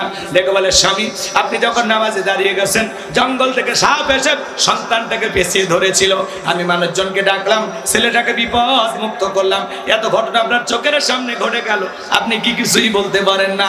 হযরতে তালহা ডেকে বলেন, বিবিরে, নামাজের মধ্যে মন যদি এদিক সেদিক চলে যায়, তাহলে নামাজ তো আর নামাজ থাকে না। বলুন সুবহানাল্লাহ। আর আপনি আমি নামাজ পড়ি যশোরে, মন চলে যায় ভারতের বর্ডারে। নামাজ পড়ে জিগর গাছা, মন চলে যায় পীর গাছা। কথা হয় না? নামাজের ভিতরে দাঁড়ায় মন খালি ছটফট করে। নামাজ পড়ে বগুড়া, মন চলে যায় মাগুরা। নামাজের মধ্যে দাঁড়ায় আমাদের মন স্থির থাকে না, আমাদের মন খালি ছটফট করে। এই জন্য ভাইয়েরা আমার, মাঝে মাঝে দুনিয়াবি এত কথা নামাজের মধ্যে মনে হয়, নামাজ 2 রাকাত না 3 রাকাত মনে থাকে না। মাঝে মাঝে দুনিয়াবি এত কথা নামাজের মধ্যে মনে হয়, সিজদা 2টা দিলাম না 1টা দিলাম, মনে থাকে না? আছে না নাই? নামাজের ব্যাপারে আমরা বড় তাড়াহুড়া করি। এক চাচা এত তাড়াহুড়া করে ওযু করছে, এক ঠ্যাং না 2 মসজিদে ঢুকছে, টাইসালা মসজিদ পিছলা খায়া, চাচা একদিক লঙ্গি একদিক, তাও বলে আল্লাহু আকবার। মানুষ বলে চাচাকে লঙ্গি ঠিক করেন, কারণ আগে জামাত ধরি। কথা কয় না? এত তাড়াহুড়া করে নামাজ পড়লে হবে না। জোহরের 4 রাকাত সুন্নাত, ইমাম আর মুসল্লি একসাথে নিয়ত বেঁধেছে, ইমামের 2 রাকাত হওয়ার আগে মুসল্লি 4 রাকাত শেষ। হুজুর এবার জিজ্ঞাসা করছে, বাজান আমার 2 রাকাত হয় না আর আপনার 4 রাকাত হয়ে গেল। বলে, হুজুর আপনাদের চর্চা কম। হুজুরের এরকম নামাজে আছে না নাই বাজান? এত তাড়াহুড়া করে নামাজ পড়া যাবে না। 2 মিনিটে 2 রাকাত, 4 মিনিটে 4 রাকাত, এই 4G 5G গতি নামাজে আল্লাহকে পাওয়া যাবে না। 5 ওয়াক্ত সালাত আদায় করা নফল না ফরজ? জোরে বলে। মুসলমানের কাছে যদি নামাজের ওয়াজ করা লাগে চাইতে বড় দুঃখ নাই। আজকে বাংলাদেশে জুমার নামাজের জন্য মসজিদগুলো ভেঙে 2 তলা 3 তলা করা হয়, আর ফজরের নামাজের সময় এক কাতার মুসল্লিও পাওয়া যায় না। এমন মসজিদ আছে মুয়াজ্জিন একাই আযান দিয়ে একাই নামাজ পড়ে। কি ভাই? হ্যাঁ, তাহলে জুমার নামাজের সময় এত মুসল্লি বাকি ওয়াক্তে পাওয়া যায় না কেন? তার মানে কি ভেজাল আছে না? না, ভালো হয়ে যান বাজান। বিশ্বনবীর জামানায় ফজরের নামাজের দৃশ্য যেমন জুমার নামাজের দৃশ্য একই রকম। 5 ওয়াক্ত সালাত এটা রবের বাধ্যতামূলক ওয়ার্ডার, অবশ্যই আপনাকে আমাকে পালন করা লাগবে। নামাজ যদি নামাজের মতো আদায় করেন, আল্লাহ বলেন ফালিয়াবুদু রাব্বা হাযাল বাইত আল্লাযী আত'আমাহুম মিন জু' ওয়া আমানাহুম মিন খাউফ। আল্লাহ বলে এই ঘরের মালিকের ইবাদত করো। ইবাদত যদি ইবাদতের মতো হয়, নামাজ যদি নামাজের মতো আদায় করো, আমি আল্লাহ তাআলা তোমাদেরকে 2টা জিনিস দেব। 1 নাম্বার, রিজিকের টেনশন করা লাগবে না। যে বান্দা 5 ওয়াক্ত সালাতে মাথা নত করে আমি আল্লাহকে সিজদা দেবে, ওই বান্দার জন্য আমি আল্লাহ রিজিকের ব্যবস্থা করব। রিজিক দেওয়ার মালিককে। ওয়ামা মিন দাব্বাতিন ফিল আরদি ইল্লা আলাল্লাহি রিজকুহা। আল্লাহ বলেন পৃথিবীতে এমন কোন বিচরণশীল প্রাণী নাই যার রিজিকের ব্যবস্থা আমি আল্লাহ আসমান থেকে করি না। ওই আটলান্টিক মহাসমুদ্রের 33,000 ফিট গভীরতল পানি নিচে থাকা ছোট্ট একটা প্রাণী, তার রিজিকের ব্যবস্থাও করবেন কে? 1 নাম্বার আল্লাহ বলে তোদেরকে রিজিক দেব, আর 2 নাম্বার সকল ভয় থেকে আমি আল্লাহ নিরাপত্তা দেব। এখন মানুষের জীবনে ভয় আছে না নাই? মেয়েটা কলেজে গেল, একা একা ফিরবে নাকি জামাই সাথী নিয়ে ফিরবে, ভয় আছে না নাই? মেয়েটা স্কুলে গেল, ভালোভাবে ফিরবে নাকি কারো লালসার শিকার হবে, ভয় আছে না নাই? রাত 2টার দিকে যশোর থেকে 2 লাখ টাকার আপনি আপনার গ্রামে আসবেন, মনে মনে ভাবতেছেন আল্লাহ এই টাকা নিয়ে মহেশপাড়া পর্যন্ত যাইতে পারবো নাকি ছিনতাইকারী কবলে পড়ে টাকা যান 2টা হারাবো, ভয় আছে না নাই? আজকে সমাজে খুন, টেন্ডারবাজি, চুরি, দুর্নীতি কোনো কিছুর অভাব নাই বাজান। এই সমাজ পরিবর্তন হবে সেই দিন, আল্লাহর আইন দিয়ে জমিনটা চলবে যেই দিন। চোর যদি চুরি করে আল্লাহর বিধান ওয়াসারিকু ওয়াসারিকাতু ফাকতাউ আইদিয়াহুমা জাযাম বিমা কাসাবা নাকালাম মিনাল্লাহ। আল্লাহ রাব্বুল আলামিন 1000 বছর আগে বিধান দিয়েছেন, চোর পুরুষ হোক আর নারী হোক, আল্লাহর বিধান, আল্লাহর ফয়সালা। চোরের অপরাধ যদি প্রমাণিত হয়, চোরের ডান হাতের কবজি কেটে দাও। একটা চোরের হাত কেটে মিডিয়াতে যদি ফলাও করে প্রচার করতে পারতাম, বাংলাদেশের সমস্ত চোরেরা চুরি করা বন্ধ করে তওবা করে আল্লাহর ওলি হয়ে যাবে। কিন্তু কে শোনে কার কথা? আজও গেল বা মনের ব্যথা। এখন উচিত কথা যদি কই, পিঠের ওপর দিয়া যাবি মই। এ আনন্দে কিছু লোক কিনা খাবে বগুড়ার স্পেশাল দই। যত দোষ নন্দ ঘোষ, সত্যটা বললে দোষ, করলে অন্যায়ের প্রতিবাদ, নামটা হবে তোমার মৌলবাদ, নামটা হবে তোমার জঙ্গিবাদ। কে আল্লাহর আইন চালু করবে? সরিষাই তো ভূত। 53 বছর ধরে এদেশে কোনো অমুসলিম প্রধানমন্ত্রী হয়নি, প্রত্যেকবার মুসলমান প্রধানমন্ত্রী হয়েছে, সরকার হয়েছে, কিন্তু নামাজের ন্যূনতম একটা বিল পার্লামেন্টে পাস করেনি। এই কথা বলেন না কেন? আজকে বাংলাদেশের অলিতে গলিতে ছেলে মেয়ে একে অপরকে কোপায়ে মারতেছে, বিভিন্ন জায়গায় হত্যাকাণ্ড ঘটতেছে না? এলে দেখে বলছে মায়া লাগে না? ব্যাংকে পর্যন্ত ঢুকে ডাকাতি হয়। আপনারা এই সমস্ত নিয়ন্ত্রণ করতে পারতেছেন না, একটু আল্লাহ 2-1টা আইন চালু করেন না ভাই। হ্যাঁ, সিসি ক্যামেরা লাগায়ও চুরি বন্ধ হচ্ছে না। চোর এসে সিসি ক্যামেরা শুদ্ধে চুরি করে, সিসি ক্যামেরাও খুলে নিয়ে যায়, যেটার মধ্যে রেকর্ড হয়েছে নিয়ে যায়। চোরও বোঝে তো, কথা কয় না। সিসি ক্যামেরা লাগবে না তো বাহিনীও লাগবে না, খালি আল্লাহর আইন খালি টেস্ট করেন, টেস্ট। এগুলো সরকার, অনেকে তো পারেনি। আপনি নতুন আসছেন, কিছুদিন থাকবেন, একটু টেস্ট করেন। কথা কয় না কে? খালি টেস্ট করেন, কথা কয়। দরকার আছে না নাই? জমিন যার আইন চলবে, আলালাহুল খলকু ওয়াল আম, সৃষ্টি যার আইন চলবে তার। কথা কয় ঠিক কি না? আল্লাহ এই জমিনে তার বিধানকে চালু করে দেন। একটু চিল্লায় বলেন আমিন। লম্বা করার সুযোগ হবে না আমার ভাইয়েরা। তাহলে নামাজ যদি নামাজের মতো আদায় করতে পারেন, সবাই যদি 5 ওয়াক্ত নামাজি হয়ে যায়, যে বান্দা 5 ওয়াক্ত সালাতে মাথা নত করে আল্লাহকে সিজদা দেবে, ওই বান্দা চুরি করতে পারবে না, বাঁকা চোখে কোনো নারীর দিকেও তাকাইতে পারবে। ভালো করে বোঝার চেষ্টা করবেন। তাহলে আল্লাহ রাব্বুল আলামিন বলেন, আল্লাযীনা হুম ফি সলাতিহিম খাশিউন, যারা নিজেদের সালাত বিনয়ের সহিত নম্রতার সহিত আল্লাহর ভয় নিয়ে আদায় করে। 5 ওয়াক্ত সালাত আদায় করা লাগবে, পাশাপাশি রাতের 1টা 2টা 3টার দিকে ওইটা বিবির ভালোবাসা ত্যাগ করে, আরামের বিছানা ত্যাগ করে, ঠান্ডা পানি দিয়া ওযু বানায়া নিরালায় নিবৃত্তিতে তাহাজ্জুদের জায়নামাজে দাঁড়িয়ে যাবে যারা, আল্লাহর প্রিয় গোলাম হতে পারবে তারা। যারা তাহাজ্জুদের সালাত আদায় করে আল্লাহ তাদের মর্যাদা বৃদ্ধি করে দেন। সুবহানাল্লাহ। তাহাজ্জুদের জায়নামাজে ফিসফিস করে আপনি যা বলেন, আপনার ফিসফিস আওয়াজ আল্লাহর আরশে আজিম পর্যন্ত পৌঁছে যায়। এজন্য আল্লাহ বলেন, ওয়াল্লাযীনা ইয়াবিতুনা লিরাব্বিহিম সুজদান ওয়া কিয়ামা, যারা রাত্রি জাগরণ করে আমি আল্লাহকে সিজদা দেয়, আমি আল্লাহর জন্য দণ্ডায়মান হয়ে যায়। তাহলে গভীর নিশিতে যারা তাহাজ্জুদের সালাত আদায় করে, জায়নামাজে আল্লাহর সাথে প্রেম করে, সিজদার মাধ্যমে রুকুর মাধ্যমে যারা গভীর নিশিতে আল্লাহর সাথে প্রেম করে, এদের জীবনের সফলতা কোনো ব্যর্থতা নাই। এরা চাইতে দেরি, আল্লাহ ওদেরকে দিতে দেরি করবে না। বলুন আল্লাহু আকবার। যুবকেরাও রাত্রি জাগরণ করে, তবে তাহাজ্জুদ পড়ে না, ইউটিউব ইন্টারনেট ঘাটাঘাটি করে, ইমো মেসেঞ্জারে বান্ধবীর সাথে সেটিং কইরা সারা রাত করে মোবাইলে আড্ডা দেয়। ফজরের আজান হয় যখন, ওই হাইব্রিড যুবক ঘুমাইতে যায় তখন নামাজও পড়ে না। যুবক রে, এই ঘুম ভাঙলে সকাল, না ভাঙলে পরকাল। কতক্ষণ কেমন করে ঘুমাও তুমি ওরে যশোরের যুবক, কেমন করে ঘুমাও তুমি ফজর করে কাজা, এমন তো হতে পারে ও তোমার জোহরে জানাজা। কথা বলে ঠিক না? এমন তো হতে পারে ও তোমার জোহরে জানাজা। এ যুবক, আল্লাহকে ভয় করো, 5 ওয়াক্ত সালাত মসজিদে গিয়ে আল্লাহর ভয়ে। শোনেন, এদিকে খেয়াল করুন, ফাঁসির আসামিকে যদি বলা হয় রাত 10টা বাজে 12টায় তোমার ফাঁসি, ওই লোকটা যেরকম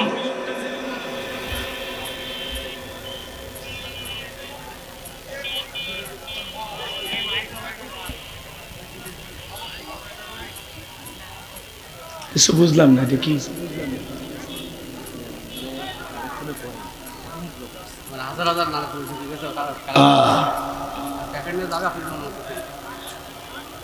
কষ্ট হচ্ছে আপনাদের, বিরক্ত হইতেছেন আমার ভাইয়েরা। অনেকেই শেষে আসছেন না, পরে আসছেন। ছেলে পেলে প্যাকেট নিয়ে যাবে, যারা শেষে আসছেন একটু দয়া করে দান করবেন ইনশাআল্লাহ। মা বোনেরা, যুবকেরা যারা আসছেন পরে ছেলে পেলে প্যাকেট নিয়ে যাবে, একটু সহযোগিতা করবেন। আচ্ছা, এদিক যারা দিচ্ছেন তারা না, নতুন যারা আসছে তারা দিবে। আপনারা তো দিয়েই দিচ্ছেন। এদিক আমার দিক তাকান, লিল্লাহি তাকবীর। ভালো করে বুঝবেন বাজান গো আমার। আপনি আমি যখন নামাজের মধ্যে দাঁড়িয়ে যাব, জোহরের সালাত আদায় করবার মনে মনে খেয়াল করব, এই জোহরের নামাজ আমার জীবনের শেষ নামাজ। আল্লাহর ভয়ে, আল্লাহকে রাজি খুশি করার জন্য আজ থেকে কারা কারা 5 ওয়াক্ত সালাত আদায় করবেন হাত তুলে দেখান। আল্লাহ আমাদের সবাইকে 5 ওয়াক্ত নামাজি বানায় দেন। জোরে বলেন আমিন। ভাই, একটু পরিবর্তন হয়ে যায়। মুসলমানের কাছে যদি নামাজের ওয়াজ করলে একটা দুঃখের বিষয়, মসজিদে ফজরের আজান হয়, মসজিদের পাশেই বাড়ি, আজান শুনে কম্বলের ভিতর থেকে বার হয়ে, ল্যাপের ভিতর থেকে বার হয়ে পেশাব করে যায়, আবার ল্যাপের ভিতরে ঢোকে। এই হুজুরকে আজান দেশে তো পেশাব করার জন্য। হ্যাঁ, মসজিদের সাথেই বাড়ি, কপাল পরা মসজিদে যেতে পারে না। আর উত্তর পাড়া থেকে বৃদ্ধ মানুষ হাঁটে হাঁটে, যুবকেরা হাঁটে হাঁটে মসজিদে আসে। আল্লাহ যেন ওই সমস্ত মানুষদেরকে হেদায়েত দান করেন। চিল্লা বলেন আমিন। এইবার মুমিন বান্দার 2 নাম্বার গুণাবলী, নামাজ করলে 3 ঘন্টা ওয়াজ হবে, অত সময় নেই। এবার 2 নাম্বার পয়েন্টে যায়, শেষ করা লাগবে না 7টায়। যুবক রেডি, লিল্লাহি তাকবীর। 2 নাম্বার গুণাবলী আল্লাহ রাব্বুল আলামিন জানিয়ে দিলেন, ওয়াল্লাযীনা হুম আনিল লাগবি মুরিদুন। মুমিন বান্দার 2 নাম্বার গুণাবলী, অনার্থক কথাবার্তা বলা যাবে না, আজে বাজে কথা বলা যাবে না। এক জায়গায় বসে 2-3 ঘন্টা গল্প করে, অমুক খারাপ তমুক খারাপ, এ ভালো না সে ভালো না, মনে হয় গীবত কমিটির সভাপতি সেক্রেটারি বসে গেছে, চায়ের কাপে ঝড় তোলে আসে না নাই।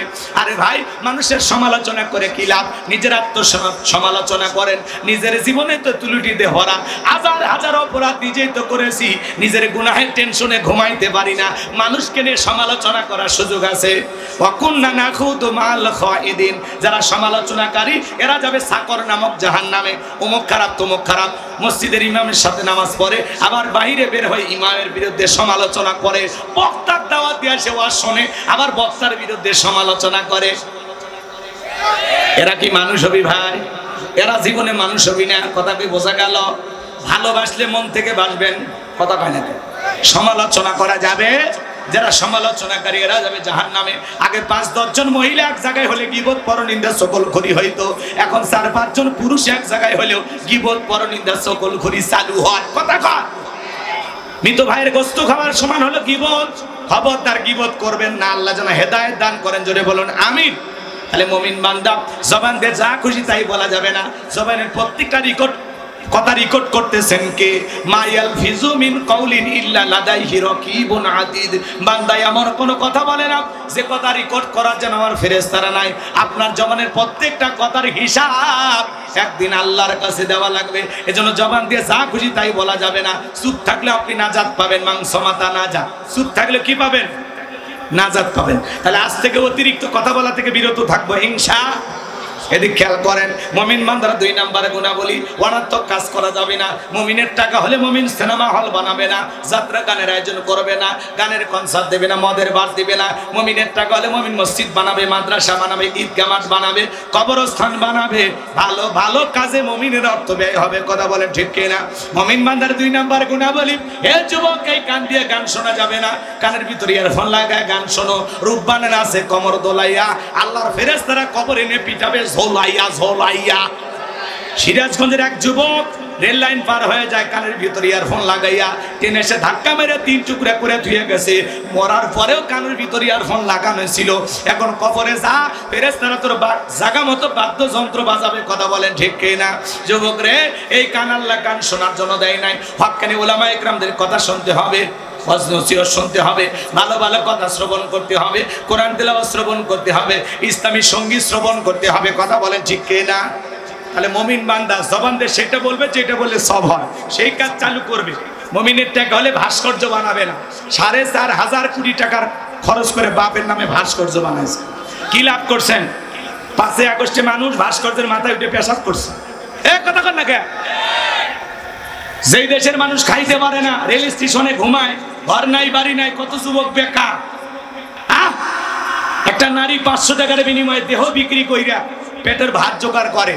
আর সেই দেশে আপনারা ভাস্কর্যের নামে 4,500 কোটি টাকা খরচ করছেন। ওই টাকার হিসাব আল্লাহর কাছে দেওয়ার জন্য রেডি থাকেন। কথা কয় না কে?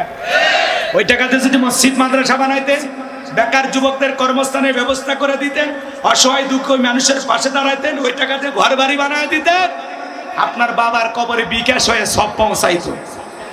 আর আমরা এগুলো বললেই সব মৌলবাদী, রাজাকার। হ্যাঁ, কথা কয় না কে? রাগ করেন নাকি আপনারা?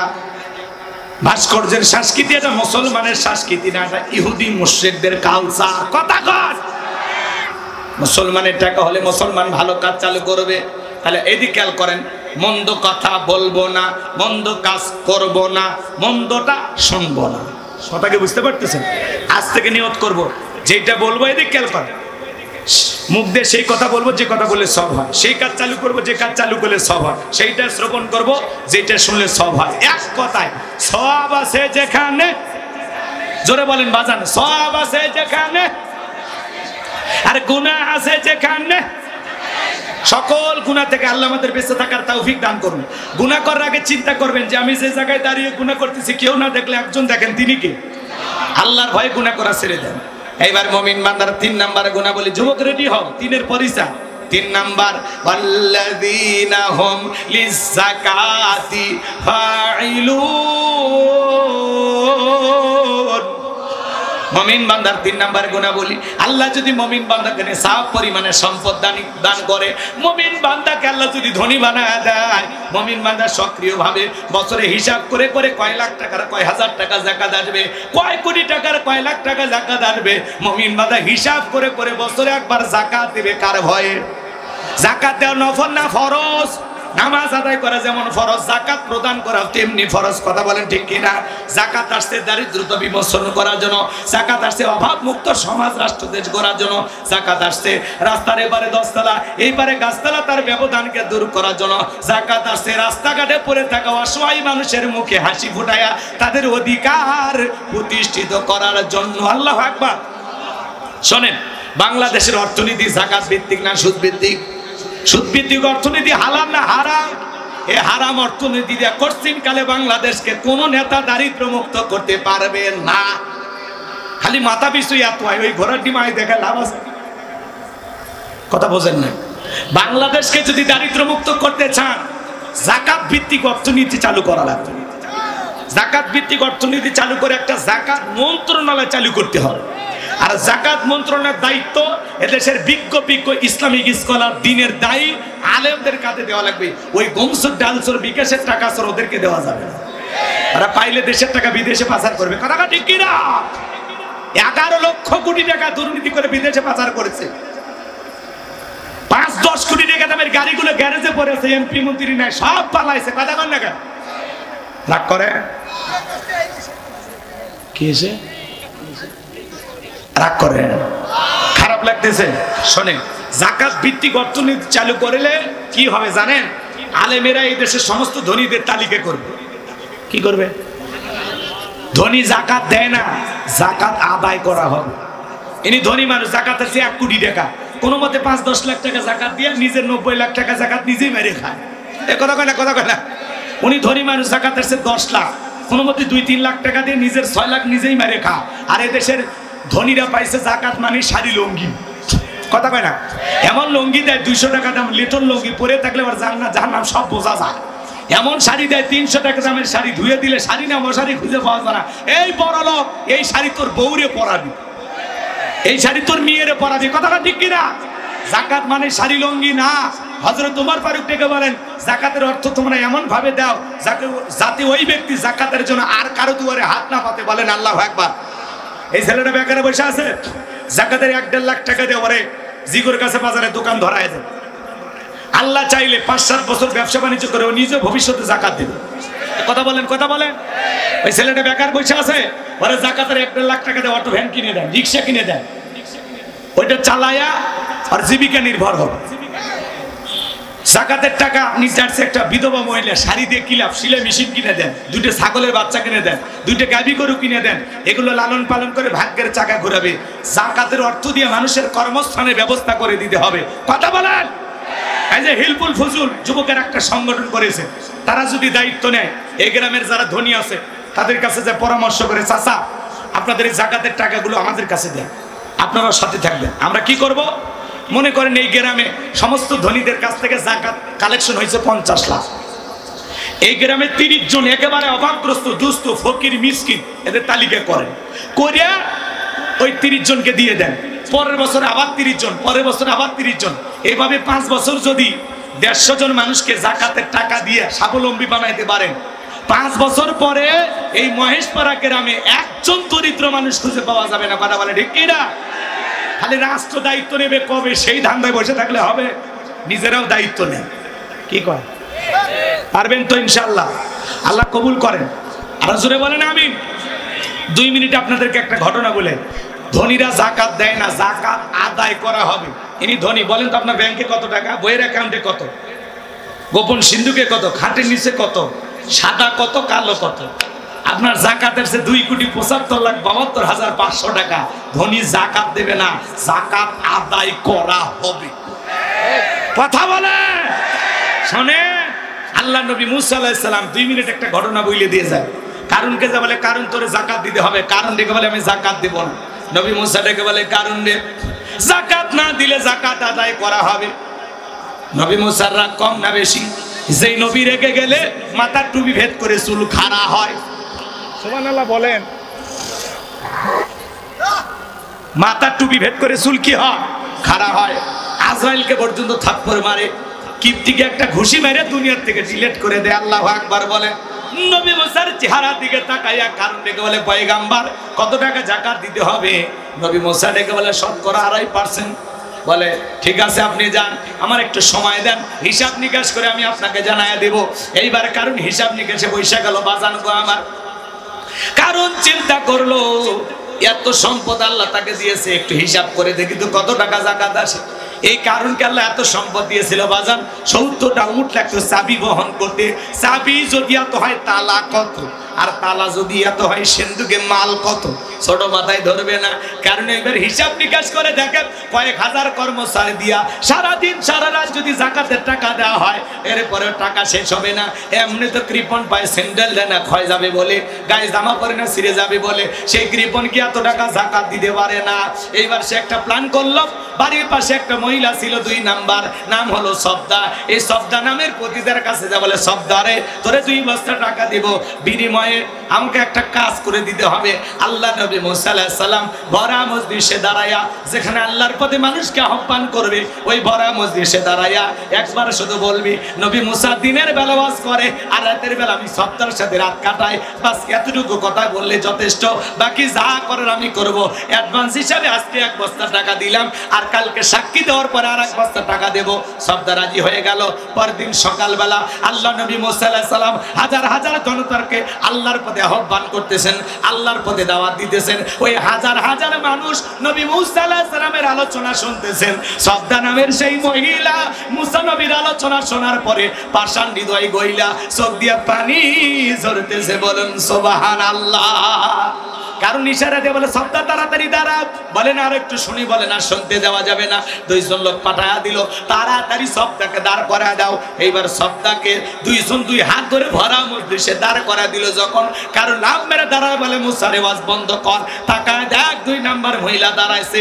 মহিলাটা 2 নাম্বার না 1 নাম্বার মুসা নবী কি জানে? রতনে রতন সেনে ডাইরেক্ট বলতেছে, নবী মুসা ওয়াজ বন্ধ কর। আজও দেখবেন আলেম ওলামা যখন সুদের কথা বলে, ঘুষের কথা বলে, জিহাদের কথা বলে, একামতে দিনের কথা বলে, আল্লাহর এই জমিনে আল্লাহর দ্বীনকে বিজয় করতে হবে, এই কথাগুলো বলে। ডাইরেক্ট বলে, হুজুর আপনার ওয়াজ লাইন ছাড়া, হুজুরের ওয়াজ লাইন ছাড়া না, তোমার জীবন লাইন ছাড়া, আর তুমি একটা তার সেরা। আলেমদের কথা বলতে বাধা দেবে যারা, ডিজিটাল আবু জেহেল তারা। হক কথা বললে এত জ্বলে কে? সহ্য করতে পারেন না, মলম লাগাবেন। কথা কন নাকি আপনারা? চুরি করবেন, ডাকাতি করবেন, দুর্নীতি করবেন, খুন করবেন, চাঁদাবাজি করবেন, বলা যাবে না, বলা যাবে না। আপনি অন্যায় করবেন, আমরা বলবো না। আল্লাহ কি দায়িত্ব দিয়েছেন? কুনতুম খায়রা উম্মাতিন উখরিজাত লিন-নাস তা'মুরুনা বিল মা'রুফ ওয়া তানহাউনা আনিল মুনকার। তোমাদেরকে উত্তম জাতি বানাইলাম, মর্যাদার আসনে বসাইলাম। 2টা দায়িত্ব, সৎ কাজের আদেশ দাও, অসৎ কাজ থেকে মানুষকে বিরত রাখো। অন্যায় আছে যেখানে প্রতিবাদ চলবে সেখানে। চুরি করবা, ডাকাতি করবা, দেশের জিনিস বিদেশে পাচার করবা, আর বলা যাবে না। লুটে ফুটে খায়া দেশে রাখছে কি, সব শেষ করে নিয়ে গেছে। কথা কন। আবার কিছু কিছু জায়গায় নতুন করে চাঁদাবাজি শুরু হয়েছে। ভালো হয়ে যান, জনগণ যদি খেপে একবার গণধোলাই দেয়, লাশটা খুঁজে পাওয়া যায়। কথা কন। আর কত রে ভাই, আর কত পরিবর্তন হয়ে যায়। আমরা এই কথাগুলো বলে অনেকের গায়ে জ্বালা পড়া হয়। মসজিদে সুদের ওয়াজ করানো হয় না, সুদ করে সভাপতি গলা খাকতে, হুজুর এই ব্যবসার সাথে আমি জড়িত, খামাখা আমার বদনাম কেন করে? বেতনটা তো আমি দিই। কথা কয় না কে? মসজিদের মেম্বারে দাঁড়িয়ে হক কথা বলবেন, এটা রাসূলুল্লাহ। এদিকে খেয়াল করেন, এটা রাসূল আকরাম সাল্লাল্লাহু আলাইহি সাল্লামের মেম্বার। এখানে দাঁড়িয়ে হক কথা বলবেন। ইমামতি করা মানে মসজিদ কমিটির গোলামি করা নয়, মুসল্লির গোলামি করা নয়। হক কথা বলবেন। এক জায়গায় রিজেক্ট বন্ধ হবে, আল্লাহ 10 জায়গায় চালু করবে। হক কথা বলে 900 টাকার ইমামতি ছাড়ে পরে এসে পেয়েছি 6000। কত? তাহলে রিজেক্ট কমছে না বাড়ছে? আমি বাস্তব প্রমাণ বললাম। আমি মানুষের কথা বাদ দেন। 900 টাকার চাকরি ছাড়ছি, কত পাইছি? 6000। তাহলে বাড়ছে না কমছে? হাইরে, আল্লাহ কয় ডবল দিয়ে দিল। এজন্য হক কথা বলা লাগবে, ভয় পাওয়ার কোনো সুযোগ নেই। আজকে যদি মৃত্যু হয়, কিছু না বলতে পারলে আল্লাহকে বলবো, আল্লাহ যতদিন সুস্থ ছিলাম তুমি হায়াত দিয়েছিলে ততদিন তোমার পক্ষে মানুষকে ডাকছিলাম। কথা বলেন না কেন? দিনের বিজয় যেন হয় সে বিষয়ে কথা বলেছে আল্লাহ। আমি মানুষকে তোমার পথে ডাকছিলাম। হক কথা বলা লাগবে। কে বেজার হবে, কার চোখ মুখ মলিন হবে, দেখবেন আশেপাশে যাদের চোখ মুখ মলিন হয়ে যায় একবারে হাসি মলিন হয়ে যায়। কথা কয় না গে, কি আছে কি আছে, ভেজাল আছে। রাগ করেন, আমি কি শেষ করবো না দোয়া করবো? দোয়া করলে ভালো হয়। চলবে চলবে, তাকবীর দেন, লিল্লাহে তাকবীর। আমার ভাইয়েরা মন খারাপ করবেন না বাজান গো আমার। আমি গুনাহগার যে কথা বলতে চাচ্ছিলাম গভীর মনোযোগ দিয়ে শুনবেন। এইবার কারণটাকে বলে সবদা, তোমার যা বলার তুমি বলো, আমি তোমার সাথে আছি। সবদা বলতেছে কারণ তুমি বৈশা পড়ো, আমি যেহেতু দাঁড়িয়েছি বলার জন্য আমাকেই বলতে দাও। সবদা এইবার ডেকে বলে জনগণ শোনো দিয়া মন, আমি জীবনে কোনোদিন মুসা নবীকে দেখি নাই। আজকে মুসা নবীকে দেখার পরে, আলোচনা শোনার পরে আমার পাষাণ হৃদয় গলে গেছে। আমি সিদ্ধান্ত নিয়েছি আর খারাপ কাজ করব না, অশ্লীল কাজ করব না। আমি তওবা করে ঈমান গ্রহণ করতে চাই। সুবহানাল্লাহ। আলেমদের ওয়াজ শুনে বেনামাজি নামাজি হয়ে যায়, সুদখোর ঘুষখোর ভালো হয়ে যায়, বেপরদায় চলা মা বোনেরা পর্দা করে, দাড়ি কাটা যুবকটা দাড়ি রাখে, নেশাখোর যুবকটা ভালো হয়ে যায়। কথা বলেন না কেন ভাই? চোর ডাকাত পর্যন্ত আলেমদের ওয়াজ শুনে ভালো হয়। হয় না বাজান, হয় না? হেদায়েত দেওয়ার মালিক কে? আমার কাজ হলো উপদেশ দেওয়া, আমার কাজ হলো বলা। পালন করা না পালন করা এটা আপনাদের বিষয়। আল্লাহ যেন আপনাদের সবাইকে কথাগুলোর উপরে আমল করা তৌফিক দান করেন। ছেলে বলেন আমি ছেলেবেলে কই পাঠাইছেন? ব্যাগ না পাঠাইছেন? গেছে? ঠিক আছে। যারা ব্যাগ নিয়ে গেছে ভাই 10, 20, 50, 200, 100 500 যা পারেন একটু সহযোগিতা করেন। অনেক কষ্ট করে ওরা আয়োজন করছে, একটু দেবেন ইনশাআল্লাহ। এদিকে খেয়াল করেন আমার ভাইয়েরা। এইবার সবদা বলতেছে গোপন তত্ত্ব ফাঁস করে দিয়ে বলতেছে এই কারণ কেন লাফালাফি করতেছে আপনারা জানেন। গতকাল রাত্রিতে কারণ আমার বাড়িতে গেছিল, আমার 2 বস্তা টাকা দেবে বলে ওয়াদা করেছে। অ্যাডভান্স হিসেবে 1 বস্তা টাকাও দিয়ে দিয়েছে, আর 1 বস্তা সাক্ষী দেওয়ার পরে দিয়ে দেবে, বিনিময়ে আমাকে এই কথা বলতে হবে। নবী মুসা দিনের বেলা ওয়াজ করেন আর রাতের বেলা আমি সবদার সাথে রাত কাটাই। আপনাদেরকে সাক্ষী রেখে বলতেছি মুসা নবীর চরিত্র ফুলের চাইতেও পবিত্র। ওই কারণ হলো আমি সবদার নিয়মিত ভক্ত। বলুন আল্লাহু আকবার। ওয়া মাকারাল্লাহ ওয়াল্লাহু খায়রুল মাকিরিন। খেলাকার আল্লামা সাইদি হুজুর মারা গেছে, হিন্দু মানুষ শুকরঞ্জন বালিজা বলে আল্লামা সাইদি হুজুরের কোনো অপরাধ নাই। উনি 2 বারের এমপি ছিল, মায়ের কোলে শিশু যেমন নিরাপদ ছিল আমরা তেমনি নিরাপদে ছিলাম। গলা পানিতে নাইমা আল্লামা সাইদি হুজুর মানুষকে ত্রাণ দিয়েছিল। আল্লাহু আকবার বলেন। সেই সোনার মানুষটাকে ষড়যন্ত্র করে ভারতের ইশারায় বিদায় করে দিয়েছিল যারা 1 বছর পার না হইতে ক্ষমতার চেয়ার থেকে পালিয়ে গেছে তারা। মাজলুমদের দোয়া আল্লাহ কখনো ফেরায় না। কথা কয় না কে? রাগ করেন নাকি আপনারা? সামনের দিকে যায় আমার ভাইয়েরা। এইবার নবী মুসা ডেকে বলে আল্লাহ চাইতে গেছিলাম যাকাত, আর আমার বিরুদ্ধে এত বড় অপবাদ মেনে নেওয়া যায় না। আল্লাহ গো কারুনের সম্পদ যা আছে সমস্ত সম্পদ সহ যেন কারুনকে জমিন গ্রাস করে ফেলে। আল্লাহ দোয়া মঞ্জুর করলেন। কারুনের ধন সম্পদ সহ জমিনের ভিতরে হাঁটু পর্যন্ত চলে গেছে বলে ব্যাপার না, উঠতে পারবো। মাজা পর্যন্ত কোমর পর্যন্ত চলে গেছে বলে ব্যাপার না, উঠতে পারবো। গলা পর্যন্ত যখন জমিনের ভিতরে চলে গেছে কারুন চিৎকার মারে কাঁদে আর বলে ও নবী মুসা ধন সম্পদ যা আছে সব তোমার, আর তোমার আল্লাহ, তুমি নিয়ে যাও, জানটা একটু ভিক্ষা দাও। নবী মুসা ডেকে বলে আল্লাহুস সামাদ, আমার আল্লাহ মুকফেকি, আমার আল্লাহ কারো কাছ থেকে কিছু নাই না, আমার আল্লাহ শুধু দিয়ে যায়। কারণ রে তোর ধন সম্পদ সহ জমিনের ভিতরে চলে যা, আর পৃথিবীর ইতিহাসে সাক্ষী থাক তোর মধ্যে যারা স্বর্ণ রূপা টাকা পয়সা জমা রাখবে, আল্লাহ রাস্তায় খরচ করবে না, কৃপণতা করবে, তুই কারণের কাতারে কঠিন কিয়ামতের ময়দানে আল্লাহ তাদেরও বিচার করবে। সূরা তাওবার ভিতরে আল্লাহ জানিয়ে দিয়েছেন যারা স্বর্ণ রূপা টাকা পয়সা জমা রাখে, আল্লাহ রাস্তায় খরচ করতে চায় না, দান সদকা যাকাত দিতে চায় না, আল্লাহ বলে তাদের জন্য রয়েছে আযাবের সুসংবাদ। আপনার এই সম্পদ জাহান্নামের শাস্তির কারণ হবে। এজন্য আসুন ভাই, প্রত্যেক বছর হিসাব করে করে কয় লাখ টাকার কয় হাজার টাকা যাকাত, কয় কোটি টাকার কয় লাখ টাকা যাকাত হিসাব করে করে বছরে একবার যাকাত দেব কার ভয়ে? ধনী জাকাত দেওয়া ফরজ, গরিবের জাকাত খাওয়া ফরজ নয়। এদেশে জরিপ করা হয়েছে 10 বছর যদি ধনীদের কাছ থেকে জাকাত কালেকশন করা হয় আর সঠিক তালিকা করে বন্টন করা হয়, 10 বছর পরে বাংলাদেশে একজন গরিব খুঁজে পাওয়া যাবে না। চিৎকার মেরে বলুন আল্লাহু আকবার। তাহলে বাংলাদেশের অর্থনীতি জাকাত ভিত্তিক চালু করার দরকার আছে না? না, আল্লাহ যেন কবুল করেন। জাকাত হলো আর্থিক ইবাদত, আল্লাহ আপনাকে জাকাত দাতা হিসেবে কবুল করেছেন, আলহামদুলিল্লাহ। আল্লাহ যে আমার হাত এই জায়গায় রাখছে, এই জায়গায় না রাখে, এই জন্য শুকরিয়া আদায় করবেন কা? তাহলে ধনী মানুষ হিসাব করে জাকাত দিবেন। ধনী যদি জাকাত দেয় সম্পদ কমে না বাড়ে? আল্লাহ রাস্তায় জাকাত দিলে ধন সম্পদ বিলিয়ে দিলে কমে না বাড়ে? আল্লাহ বুঝার তৌফিক দান করুন। চিল্লা বলুন আমিন। আল্লাহ আমাদের সবাইকে জাকাত দেওয়ার মতো অর্থ দান করুন। একটু জোরে বলুন আমিন। 4 নাম্বার, ওয়াল্লাযীনা হুম লিফুরুজিহিম হাফিজুন। মুমিন বান্দার 4 নাম্বার গুণাবলী, নিজের যৌবনটাকে সংযত রাখা, নিজের যৌবনটাকে কন্ট্রোল করা, নিজের যৌবনটাকে হেফাজত করা। মুমিনের যৌবন হোটেলে বিক্রি হবে না, পার্কে বিক্রি হবে না। যুবকরে দেখলে না ছেলেটে কপতি যুবক যুবতী হোটেলে গেছে, কথা বলেন, একটু আনন্দ করার জন্য এলাকার কিছু যুবক ধইরা বিয়ে পড়াইয়া দিয়েছে, কথা কয় না? রাগ করতেছেন আপনারা?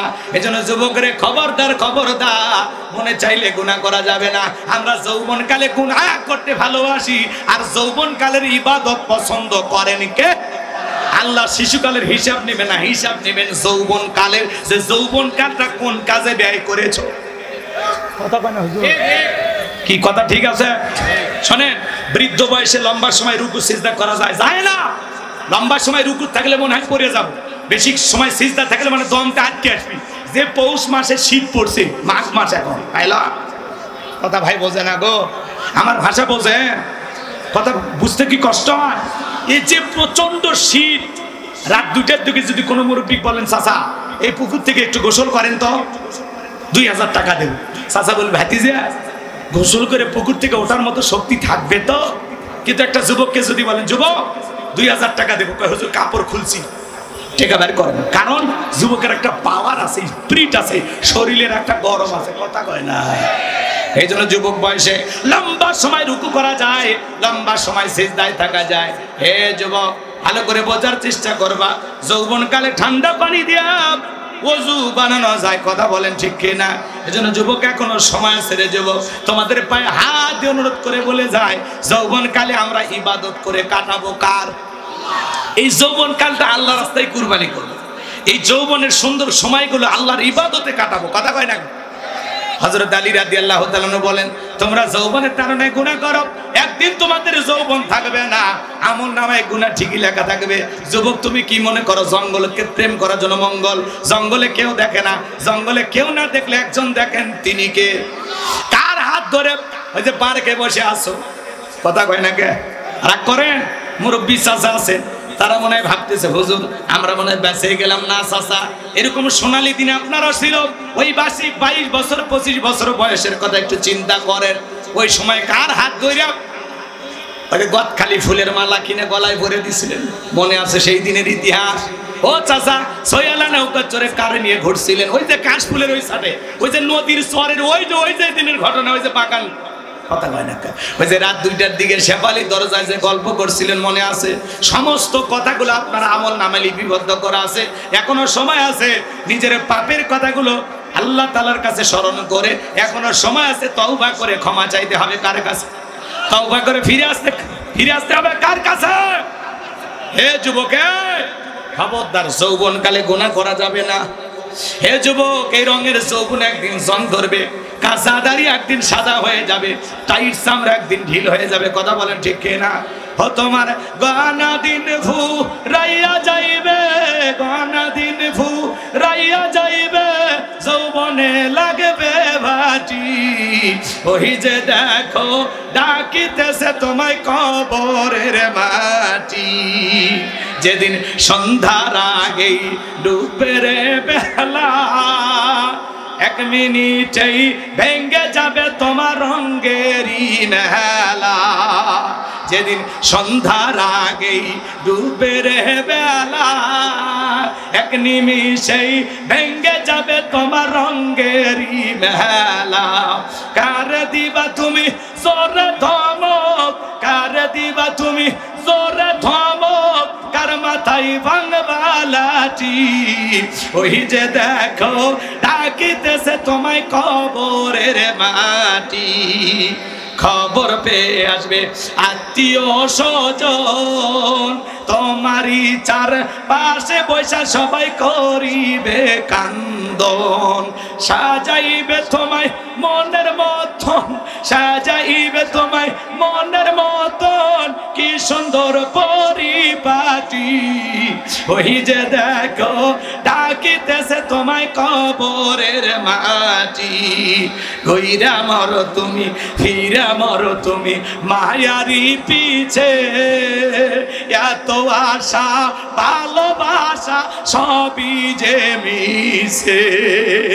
কোন দিন জানো আইসা পরে, কোন দিন জানো আইসা পরে আজরাইলের হাতের চিঠি, ওই যে দেখো ডাকিতেছে তোমায় কবরের মাটি। জোরে বলেন মারহাবা।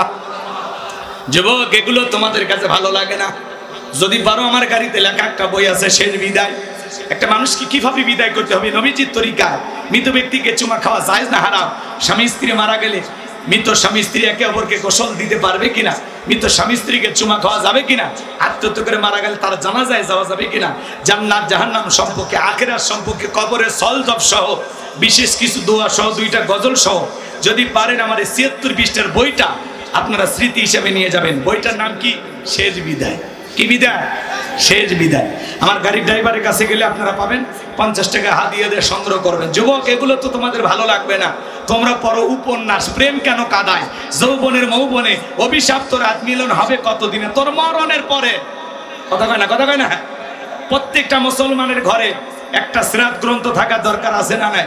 নবীজির জীবনের শুরু থেকে শেষ পর্যন্ত পড়ার দরকার আছে না নাই? কোরআন সুন্নাহর কিতাব পড়বা, চরিত্র পরিবর্তন হয়ে যাবে। ওই যে আজে বাজে উপন্যাস পড়লে হবে না। সেদিন ছিল বৃষ্টির দিন, হঠাৎ করে একটা মেয়ে আসলো, তার হাতের ছাতা উড়ে গেল, বুকের ওড়না উড়ে গেল, আমি অবাক দৃষ্টিতে তাকিয়ে থাকলাম। নাউজুবিল্লাহ কর। এগুলো উপন্যাস পড়লে চরিত্র নষ্ট হয়ে যাবে। কথা ঠিক কিনা? আল্লাহ যুবকদের হেদায়েত দান করুন। জোরে বলেন আমিন। তাহলে মুমিন বান্দার 4 নম্বরে গুণাবলী, ওয়াল্লাযীনা হুম লিফুরুজিহিম হাফিজুন, যারা নিজের যৌবনটাকে সংযত রাখে, নিজের যৌবনটাকে কন্ট্রোল করে। হে যুবক, ভালো করে শুনে যাও, হৃদয়ের কান পেতে কথাগুলো শুনে যাও। 2 মিনিট আর একটা কথা তোমাদের বলে যায়। যৌবনের পরীক্ষা দিয়েছিলেন আল্লাহ নবী ইউসুফ আলাইহিস সালাম। জলেকে একটা গোপন কক্ষে নিয়ে যা বলে, দিলে বড় জ্বালা রে, পাঞ্জাবিওয়ালা হুজুর তো কিছুই বোঝে না, হুজুর সবই বোঝে, নারীর চলা কলা বোঝে না। জলেখা কাছে আসে বলে, ইউসুফ তোমার চোখ দুটা ভারী সুন্দর। ইউসুফ আলাইহিস সালাম ডেকে বলে, এই চোখ যে আল্লাহ সৃষ্টি করেছে সে আল্লাহকে ভয় করো। ইউসুফ আলাইহিস সালামের অন্তরে কার ভয়? ইন্নী আখাফুল্লাহ, অন্তরে আল্লাহর ভয়। ভালো করে বোঝার চেষ্টা করবেন বাজান গো আমার। আল্লাহ নবী ইউসুফ আলাইহিস সালাম আল্লাহকে ডেকে বলেন, আল্লাহ, জলেখার মনের অবস্থা আমি বুঝতে পেরেছি, একমাত্র আপনি পারেন আমাকে বাঁচানোর জন্য। ইউসুফ আলাইহিস সালাম আল্লাহর উপরে তাওয়াক্কুল করে, আল্লাহর উপরে ভরসা করে ডেকে বলেন, আল্লাহ। কি হয়েছে ভাই? কি হয়েছে?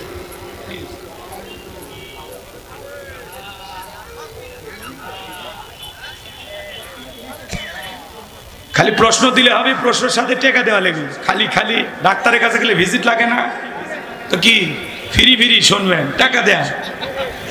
এখানে ওয়াজের হাদিয়া নিছি, প্রশ্নের উত্তর দেওয়ার হাদিয়া নিছি, তো ওইটা আলাদা বিল দেওয়া লাগবে। আর না হলে শায়েখ আহমদ দিলে হুজুর দেন। রাগ করতেছেন নাকি আপনারা? প্রশ্ন উত্তর পর্ব আলাদা করবেন। হঠাৎ করে ওয়াজের মাধ্যমে প্রশ্নের উত্তর দিলে বিতর্ক সৃষ্টি হয়ে যায়। অনেক সময় যে মিডিয়া কাটছাট করে পরে বাস আমার ভিতরে ঢুকবে, অতএব খুব সাবধান। রাগ করতেছেন আপনারা? চলেন সামনের দিকে যায়। আমি যে কথা বলতে চাচ্ছিলাম বাজান, আল্লাহ নবী ইউসুফ আলাইহিস সালাম, আল্লাহ এদিকে খেয়াল করেন, ইউসুফ আলাইহিস সালাম আল্লাহর উপরে তাওয়াক্কুল করে নিজের ইজ্জত আর সম্মান বাঁচানোর জন্য দৌড় মেরেছেন। আর আল্লাহর কুদরত থেকে প্রত্যেকটা দরজার তালা খুলে গেছে। তোমরা আমারে স্মরণ করো, আমি আল্লাহ তোমাদেরকে স্মরণ করবো। ইউসুফ আলাইহিস সালাম বিপদে পড়ে কারে স্মরণ করছে? আল্লাহ তাআলা সারা দিয়েছেন, সুবহানাল্লাহ বলেন। এইবার শেষ দরজায় জুলেখা পেছন থেকে মারছে থাবা, ইউসুফ নবীর শরীরে জামা ছিঁড়ে গেছে। ইউসুফ নবী বলে জামা ছিঁড়ে যায় যাক, ইজ্জত দেওয়া যাবে না। এইবার শেষ দরজায় তাকায়া দেখে, কথায় আছে যেখানে বাঘের ভাই সেখানে রাত হয়। জুলেখার স্বামী আজিজ মিসর দাঁড়ায় আছে, স্বামীকে দেখা মাত্র জুলেখা চমকে উঠছে আর নেকা কানার অভিনয় শুরু করে দিয়েছে। কিছু কিছু মহিলা দেখেন না, কথা বলার আগে কান্দে দেয় আমার কেউ নাই, কেউ নেই, বাঁচে আছো কিছু কথা কয় নাকি? যেই মহিলা কথায় কথায় কান্দে, দেখেন না কিছু কিছু মহিলা চোখে পানি লাগেই থাকে, মানে কান্দেই মামলা জিততে চায়। অত সহজ মেয়ে কান্না করতে করতে করতে করতে সব বলে, মনে মনে মানুষ মনে করে সব দোষ মনে হয় ছেলের, মেয়ে মানে কিচ্ছু বোঝে না, আমি ফিডার খাই। এ কথা কন নাকি? রাগ করেন নাকি আপনারা? মন খারাপ করবেন না আমার ভাইয়েরা। জুলেখা একা কান্নার অভিনয় শুরু করে দিল। যার বউ কথায় কথায় কাঁদে ধমক দিবেন, বলবেন যাই নামাজে কাঁদবি, আমার সামনে কাঁদবি না, আর যদি কান্নায় করার লাগে চুপ কর, ঘটনা কি হয়েছে খুলে কর। তোর ঘটনা শুনে যদি মনে হয় এই ঘটনায় কাঁদা উচিত, স্বামী স্ত্রী একসাথে জামাত করে কাঁদবে। কথা কয় না কে? খবরদার, যার বউ কথায় কথায় কান্দে বুঝবেন ওর ভিতরে ভেজাল আছে। কি আছে? কি আছে? ভেজাল আছে। এত কান্না তোর কেন? জুলেখা একা কান্নার অভিনয় করে ডেকে বলে, স্বামী ইউসুফকে আমরা ছেলের মতো দেখতাম, আজকে সুযোগ পায় আমার ইজ্জতের দিকে হাত বাড়াইছে, আর একটু দেরি হয়ে গেলে সর্বনাশ হয়ে যেত। মিথ্যা ধর্ষণের অপবাদ দিয়া, মিথ্যা ধর্ষণের তহমত দিয়া আল্লাহ নবী ইউসুফ আলাইহিস সালামকে 1 নয় 2 নয় 9.5 বছর জেলখানায় বন্দী করে রেখেছিল জুলেখা। আজ আলেমদেরকে মিথ্যা ধর্ষণের অপবাদ দিয়া জেলখানায় বন্দী করবে যারা, ডিজিটাল জুলেখা তারা। এ কথা বলেন, কথা বলেন। রাগ করতেছেন মনে হয়? মন খারাপ করবেন না আমার ভাইয়েরা।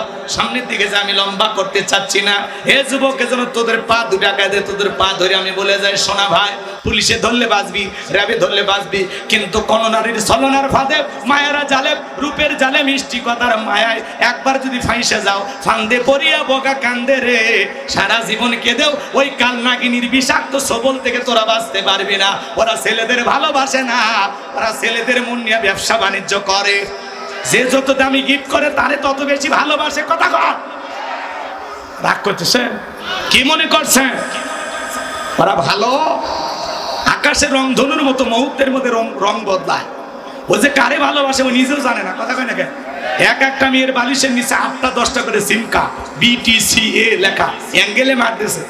এ থেকে আব্দুল্লাহ, বি থেকে বাদল, টি তে টিটুল, এম তে মামুন, এস তে সুমন। কথা কয় না, সিস্টেম করে রেখে দিয়েছে। কথা কন। এজন্য যুবক, বিয়ের আগে অবৈধ প্রেম ভালোবাসা করা যাবে? পিতামাতা পছন্দ করে বিয়ে দেবে যেখানে বরকত আছে, একা মাত্তরি করে বিয়ে করিস না। 20 বছর বয়স হয়নি, বাড়িতে এসে করে আব্বা, উত্তরপাড়া লাকিকে আমি কথা দিয়েছি, রাজি দেখলে 1 সেকেন্ড, না হলে 2 সেকেন্ড। পিতামাতা রাজি হয় না, পালিয়ে যা, বিয়ে করে 3 মাস পরে ভালোবাসা জানলা ভেঙে ফেলে গেছে। এজন্য যুবক, মা বাবার মনে কষ্ট দিয়া কোন সন্তান কোনোদিন সুখী হতে পারে? পিতামাতার দোয়া আছে যেখানে বরকত আছে, মুরব্বীদের দোয়া আছে যেখানে কল্যাণ আছে। কোন কোন যুবক বিয়ে করনি? হাত তুলে বাধা দাও, মা বাবার পছন্দের মেয়েকে বিয়ে করবে। হাত তোলো, হাত তোলো। হাত তোলে না মানে কি দেখছেন? পিচ্ছি পিচ্ছি ফলাফল হাত তোলেন, তার মানে বান্ধবী কথা দেওয়া আছে। এই সন্তানদের নষ্ট করেছে অভিভাবকেরা। এই মোবাইল, এই মোবাইলের ওজন কম, কিন্তু মোবাইলের মাধ্যমে পাপের ওজনটা অনেক বেশি। কথা বলে না কেন ভাই? সারা রাত ঘরের দরজা লাগাইয়া কথা কেন উল্টো বলা ভিডিও দেখে। সন্তান এরকম আছে না নাই? আছে না নাই? তাহলে সন্তানদেরকে নষ্ট করছে এই টাচ মোবাইল। এই জন্য অভিভাবকদের উচিত বিবাহের আগে ছেলে মেয়ের হাতে টাচ মোবাইল দিবেন না। কথা কন, কথা কন। দেশে মোবাইল আইছে, চিঠি বন্ধ হইয়াছে, দিওয়ানা বানাইছে, পোলা মাইয়ার মনের কথা ভাসে বাতাসে। ও দেখো পোলা পানের মন বাদা ফেসবুকে এখন, মোবাইলে চ্যাটিং কইরা কাটাই সারাক্ষণ। এই মোবাইল পাইয়া দেখো মদনের মাইয়া কি কাণ্ড ঘটাইছে, স্বামী সংসার রাইখা নাকি পালাইয়া গেছে। আজকে 2 বাচ্চার মা, 4 বাচ্চার মা পরকীয়া প্রেম করে স্বামী সন্তান রাইখা আর একটা পুরুষের হাত ধরে পালিয়ে যায়। যেই নারী সন্তান রেখে বাচ্চা রেখে আর একটা ছেলের হাত ধরে পালিয়ে যায়, ওটা নারী না, ওটা নারী জাতির কলঙ্ক, ওটা পাশানি ডাইনি, বিশ্বাসঘাতক নারী। কেমনে পারলি রে মহিলা? কেমনে পারলি স্বামী সন্তান রেখে কেমনে পারলি আর একটা ছেলের হাত ধরতে? এর কথা মানে কে? দুই বাচ্চার মা বিবাহের দাবিতে জামালপুর থেকে যশোর চলে আসে। কেমন তোমার বাড়ি? কয় জামালপুর। যশোর? কয় আপনাদের গ্রামের বলটু। কি করছে? আমার সাথে মোবাইলে প্রেম করেছে, 5 বছর ধরে আমাদের সম্পর্ক। কথা কয় না? আছে না? আছে না? রাগ করতেছেন? এই যে কয়েকদিন আগে কালবেলা নিউজ দেখলাম, চাচা তো দেবরের বাড়িতে ভাবি আসছে, প্রবাসী ভাবি। কেন? আমার স্বামী বিদেশে গেছে, দেবর আমার সাথে রোমান্টিকতা করতে গিয়ে আমার পেটে এখন 7 মাস। আজকে সমাজটা গেছে রে ভাই, গেছে এই পরকীয়ার অভিশাপে। আমার সোনার দেশটা খাইছে রে পরকীয়া প্রেমে। কথা কন। শুধু নারীর দোষ দিয়ে লাভ নাই, এক হাতে তালি বাজে না, দোষ পুরুষেরও আছে। এ যুবক, একটা নারী বিবাহিত, সন্তান আছে, স্বামী আছে, তার দিকে কেমনে নজর গেল? তোর বোনের সাথে যদি এমনটা কেউ করে মাইনে নিবি? তোর মায়ের সাথে, তোমার ফুফুর সাথে, খালার সাথে? কথা কর না, কথা কর না। তো ওইটা কারো না কারো মা, কারো না কারো মেয়ে, কারো না কারো বোন, কারো না কারো স্ত্রী। মেয়ে কি দুনিয়াতে অভাব আছে যে একটা মেয়ের সংসার আছে তার দিকে নজর দিলি? ফাজিল ছেলে কথাকার, বদমাইশ। কথা কয় না কেন? হ্যাঁ, তো ভালোই যখন বাসিস, দুনিয়া তার মানুষ নাই। কত কত নারী আছে বিধবা, অসহায়, স্বামী পরিত্যক্তা, 2-3টা বাচ্চার মা। যা রেডিমেড বাচ্চা সহ মহিলাটারে বিয়ে কর, আল্লাহ খুশি হবে। কথা কন। আর একটা মানুষের দিকে নজর দিস কেন? ভালো হয় না, এই যে নামাজের সময় আছে, তাছাড়া সাইজ করলে আমি খুব, এখনো সময় আছে যুবক, পরিবর্তন হয়ে যাও। বিয়ের আগে কোনো অবৈধ প্রেম ভালোবাসা করা যাবে না। আর এই দেশের নারীর অভাব নাই, পুরুষের চাইতে এখন নারীর সংখ্যা বেশি। এই খবরদার, কোন মুসলিম ভাইয়ের বইয়ের দিকে নজর দিবি না। কথা কয় না কেন? আল্লাহর কাছে কিন্তু কঠিন এই বিচার হবে, কঠিন বিচার। একে তো মুসলিম ভাইয়ের হক নষ্ট করছো, তারপরে ভরা সংসারে যায় কি? কথা কয় না কেন? গুনাহ ডবল হবে, ডবল ডবল। ভালো হয়ে যা। কি হুজুর কথা ঠিক আছে না? খালি মহিলার দোষ দিলে লাভ নাই তো, এর কিন্তু দোষ বেশি। এরা ভাবি রাস্তাঘাটে দেখলে আসসালামু আলাইকুম ভাবি, উঠলে ওঠে সালাম। আপনার যে চেহারা গো দেখে মনে হয় না 2 বাচ্চার মা হয়েছে। ভাবি চিন্তা করেছে এত প্রশংসা করে, একটু মাঝে মাঝে তার সাথে সময় দেই না। কথা কয় না? আছে না নাই? আল্লাহ যেন আমাদের হেদায়েত দান করেন। মা বোন যারা বসে আছেন, মা দেবর আর দুলা ভাই হইতে দূরে থাকবেন। কথা কয় না? এরা হলো বিষাক্ত সাপ। এরা বিষাক্ত সাপের চাইতেও ভয়ঙ্কর। আল্লাহ যেন মা বোনদের হেদায়েত দান করেন। একটু চিল্লা বলেন আমি। রাগ করতেছেন? ওদের সে টিকটক আসিয়া সব গেল বাসিয়া, সিদ্দিক সোরা নায়ক হইছে আইডি খুলিয়া, হিরো আলম নায়ক হইছে আইডি খুলিয়া। এই মোবাইলে হাই কি জাদু আছে ভাই, পোলা পান বইজাছে, পড়ালেখা তুইলা রাখছে সত্য মাকাশে। এখন আর মন বসে না পড়ার টেবিলে, মন চলে যায় কই কলা বাগানে। আল্লাহ যেন হেদায়েত দান করে। এটা যারা বলেন আমি। তাহলে যুবক, আল্লাহ বলেন আল্লাযীনা হুম লিফুরুজিহিম হাফিজুন, নিজের যৌবনটাকে সংযত রাখো, নিজের যৌবনটাকে কন্ট্রোল করো। শয়তান ওয়াসওয়াসা দিবে, যৌবনের তাড়নায় গুনাহ করা যাবে না। আল্লাহ যেন যুবকদেরকে যৌবনকালে আল্লাহর ভয়ে নিজেকে কন্ট্রোল করার তৌফিক দান করেন। জোরে বলেন আমিন। 5 আর 6 নাম্বার গুণাবলী, ওয়াল্লাযীনা হুম লিআমানাতিহিম ওয়া হাদিহিম রাউন। 5 নাম্বার আমানত রক্ষা করা। এই জীবনটা আমানত, ছেলে মেয়ে আমানত, বক্তার কাছে শ্রোতা আমানত, ইমামের কাছে মুসল্লি আমানত, ডাক্তারের কাছে রোগী আমানত, দেশের নেতার কাছে দেশের জনগণ হলো আমানত। 5 নাম্বার কি? আমানত রক্ষা করা। আমানতের খিয়ানত করা যাবে না। 6 নাম্বার হলো ওয়াদা প্রতিশ্রুতি পালন করা। মুমিন মুখে যা বলে অন্তরে তা বিশ্বাস করে, কাজে তা বাস্তবায়ন করে। মুমিন কোনোদিন প্রতিশ্রুতি ভঙ্গকারী হতে পারে না। এই যে কিছুদিন পরে আসবে ওয়াদার মৌসুম, এক এক নেতার আসবে আর ওয়াদা দেবে, ভাইরা আমার আগামীতে যদি আমাকে নির্বাচিত করতে পারেন, গ্যাস দেব, বিদ্যুৎ দিব, উন্নয়নের জোয়ারে ভাসিয়ে ডুবিয়ে মারবো ইনশাআল্লাহ। কথা এই জন্য ওদের কথা বিশ্বাস করা যাবে। ওয়াদা দেয় 152টা, কাজের বেলায় একটাও করে না। কথা কবে বোঝা গেল? তাহলে ওদের প্রতিশ্রুতি বিশ্বাস করা যাবে না। মুমিন মুখে যা বলে অন্তরে তা বিশ্বাস করে, কাজে তা বাস্তবায়ন করে। মুমিন কোনোদিন প্রতিশ্রুতি ভঙ্গকারী হতে পারে না। 7 নাম্বার হলো ওয়াল্লাযীনা হুম আলা সালাওয়াতিহিম ইউহাফিজুন।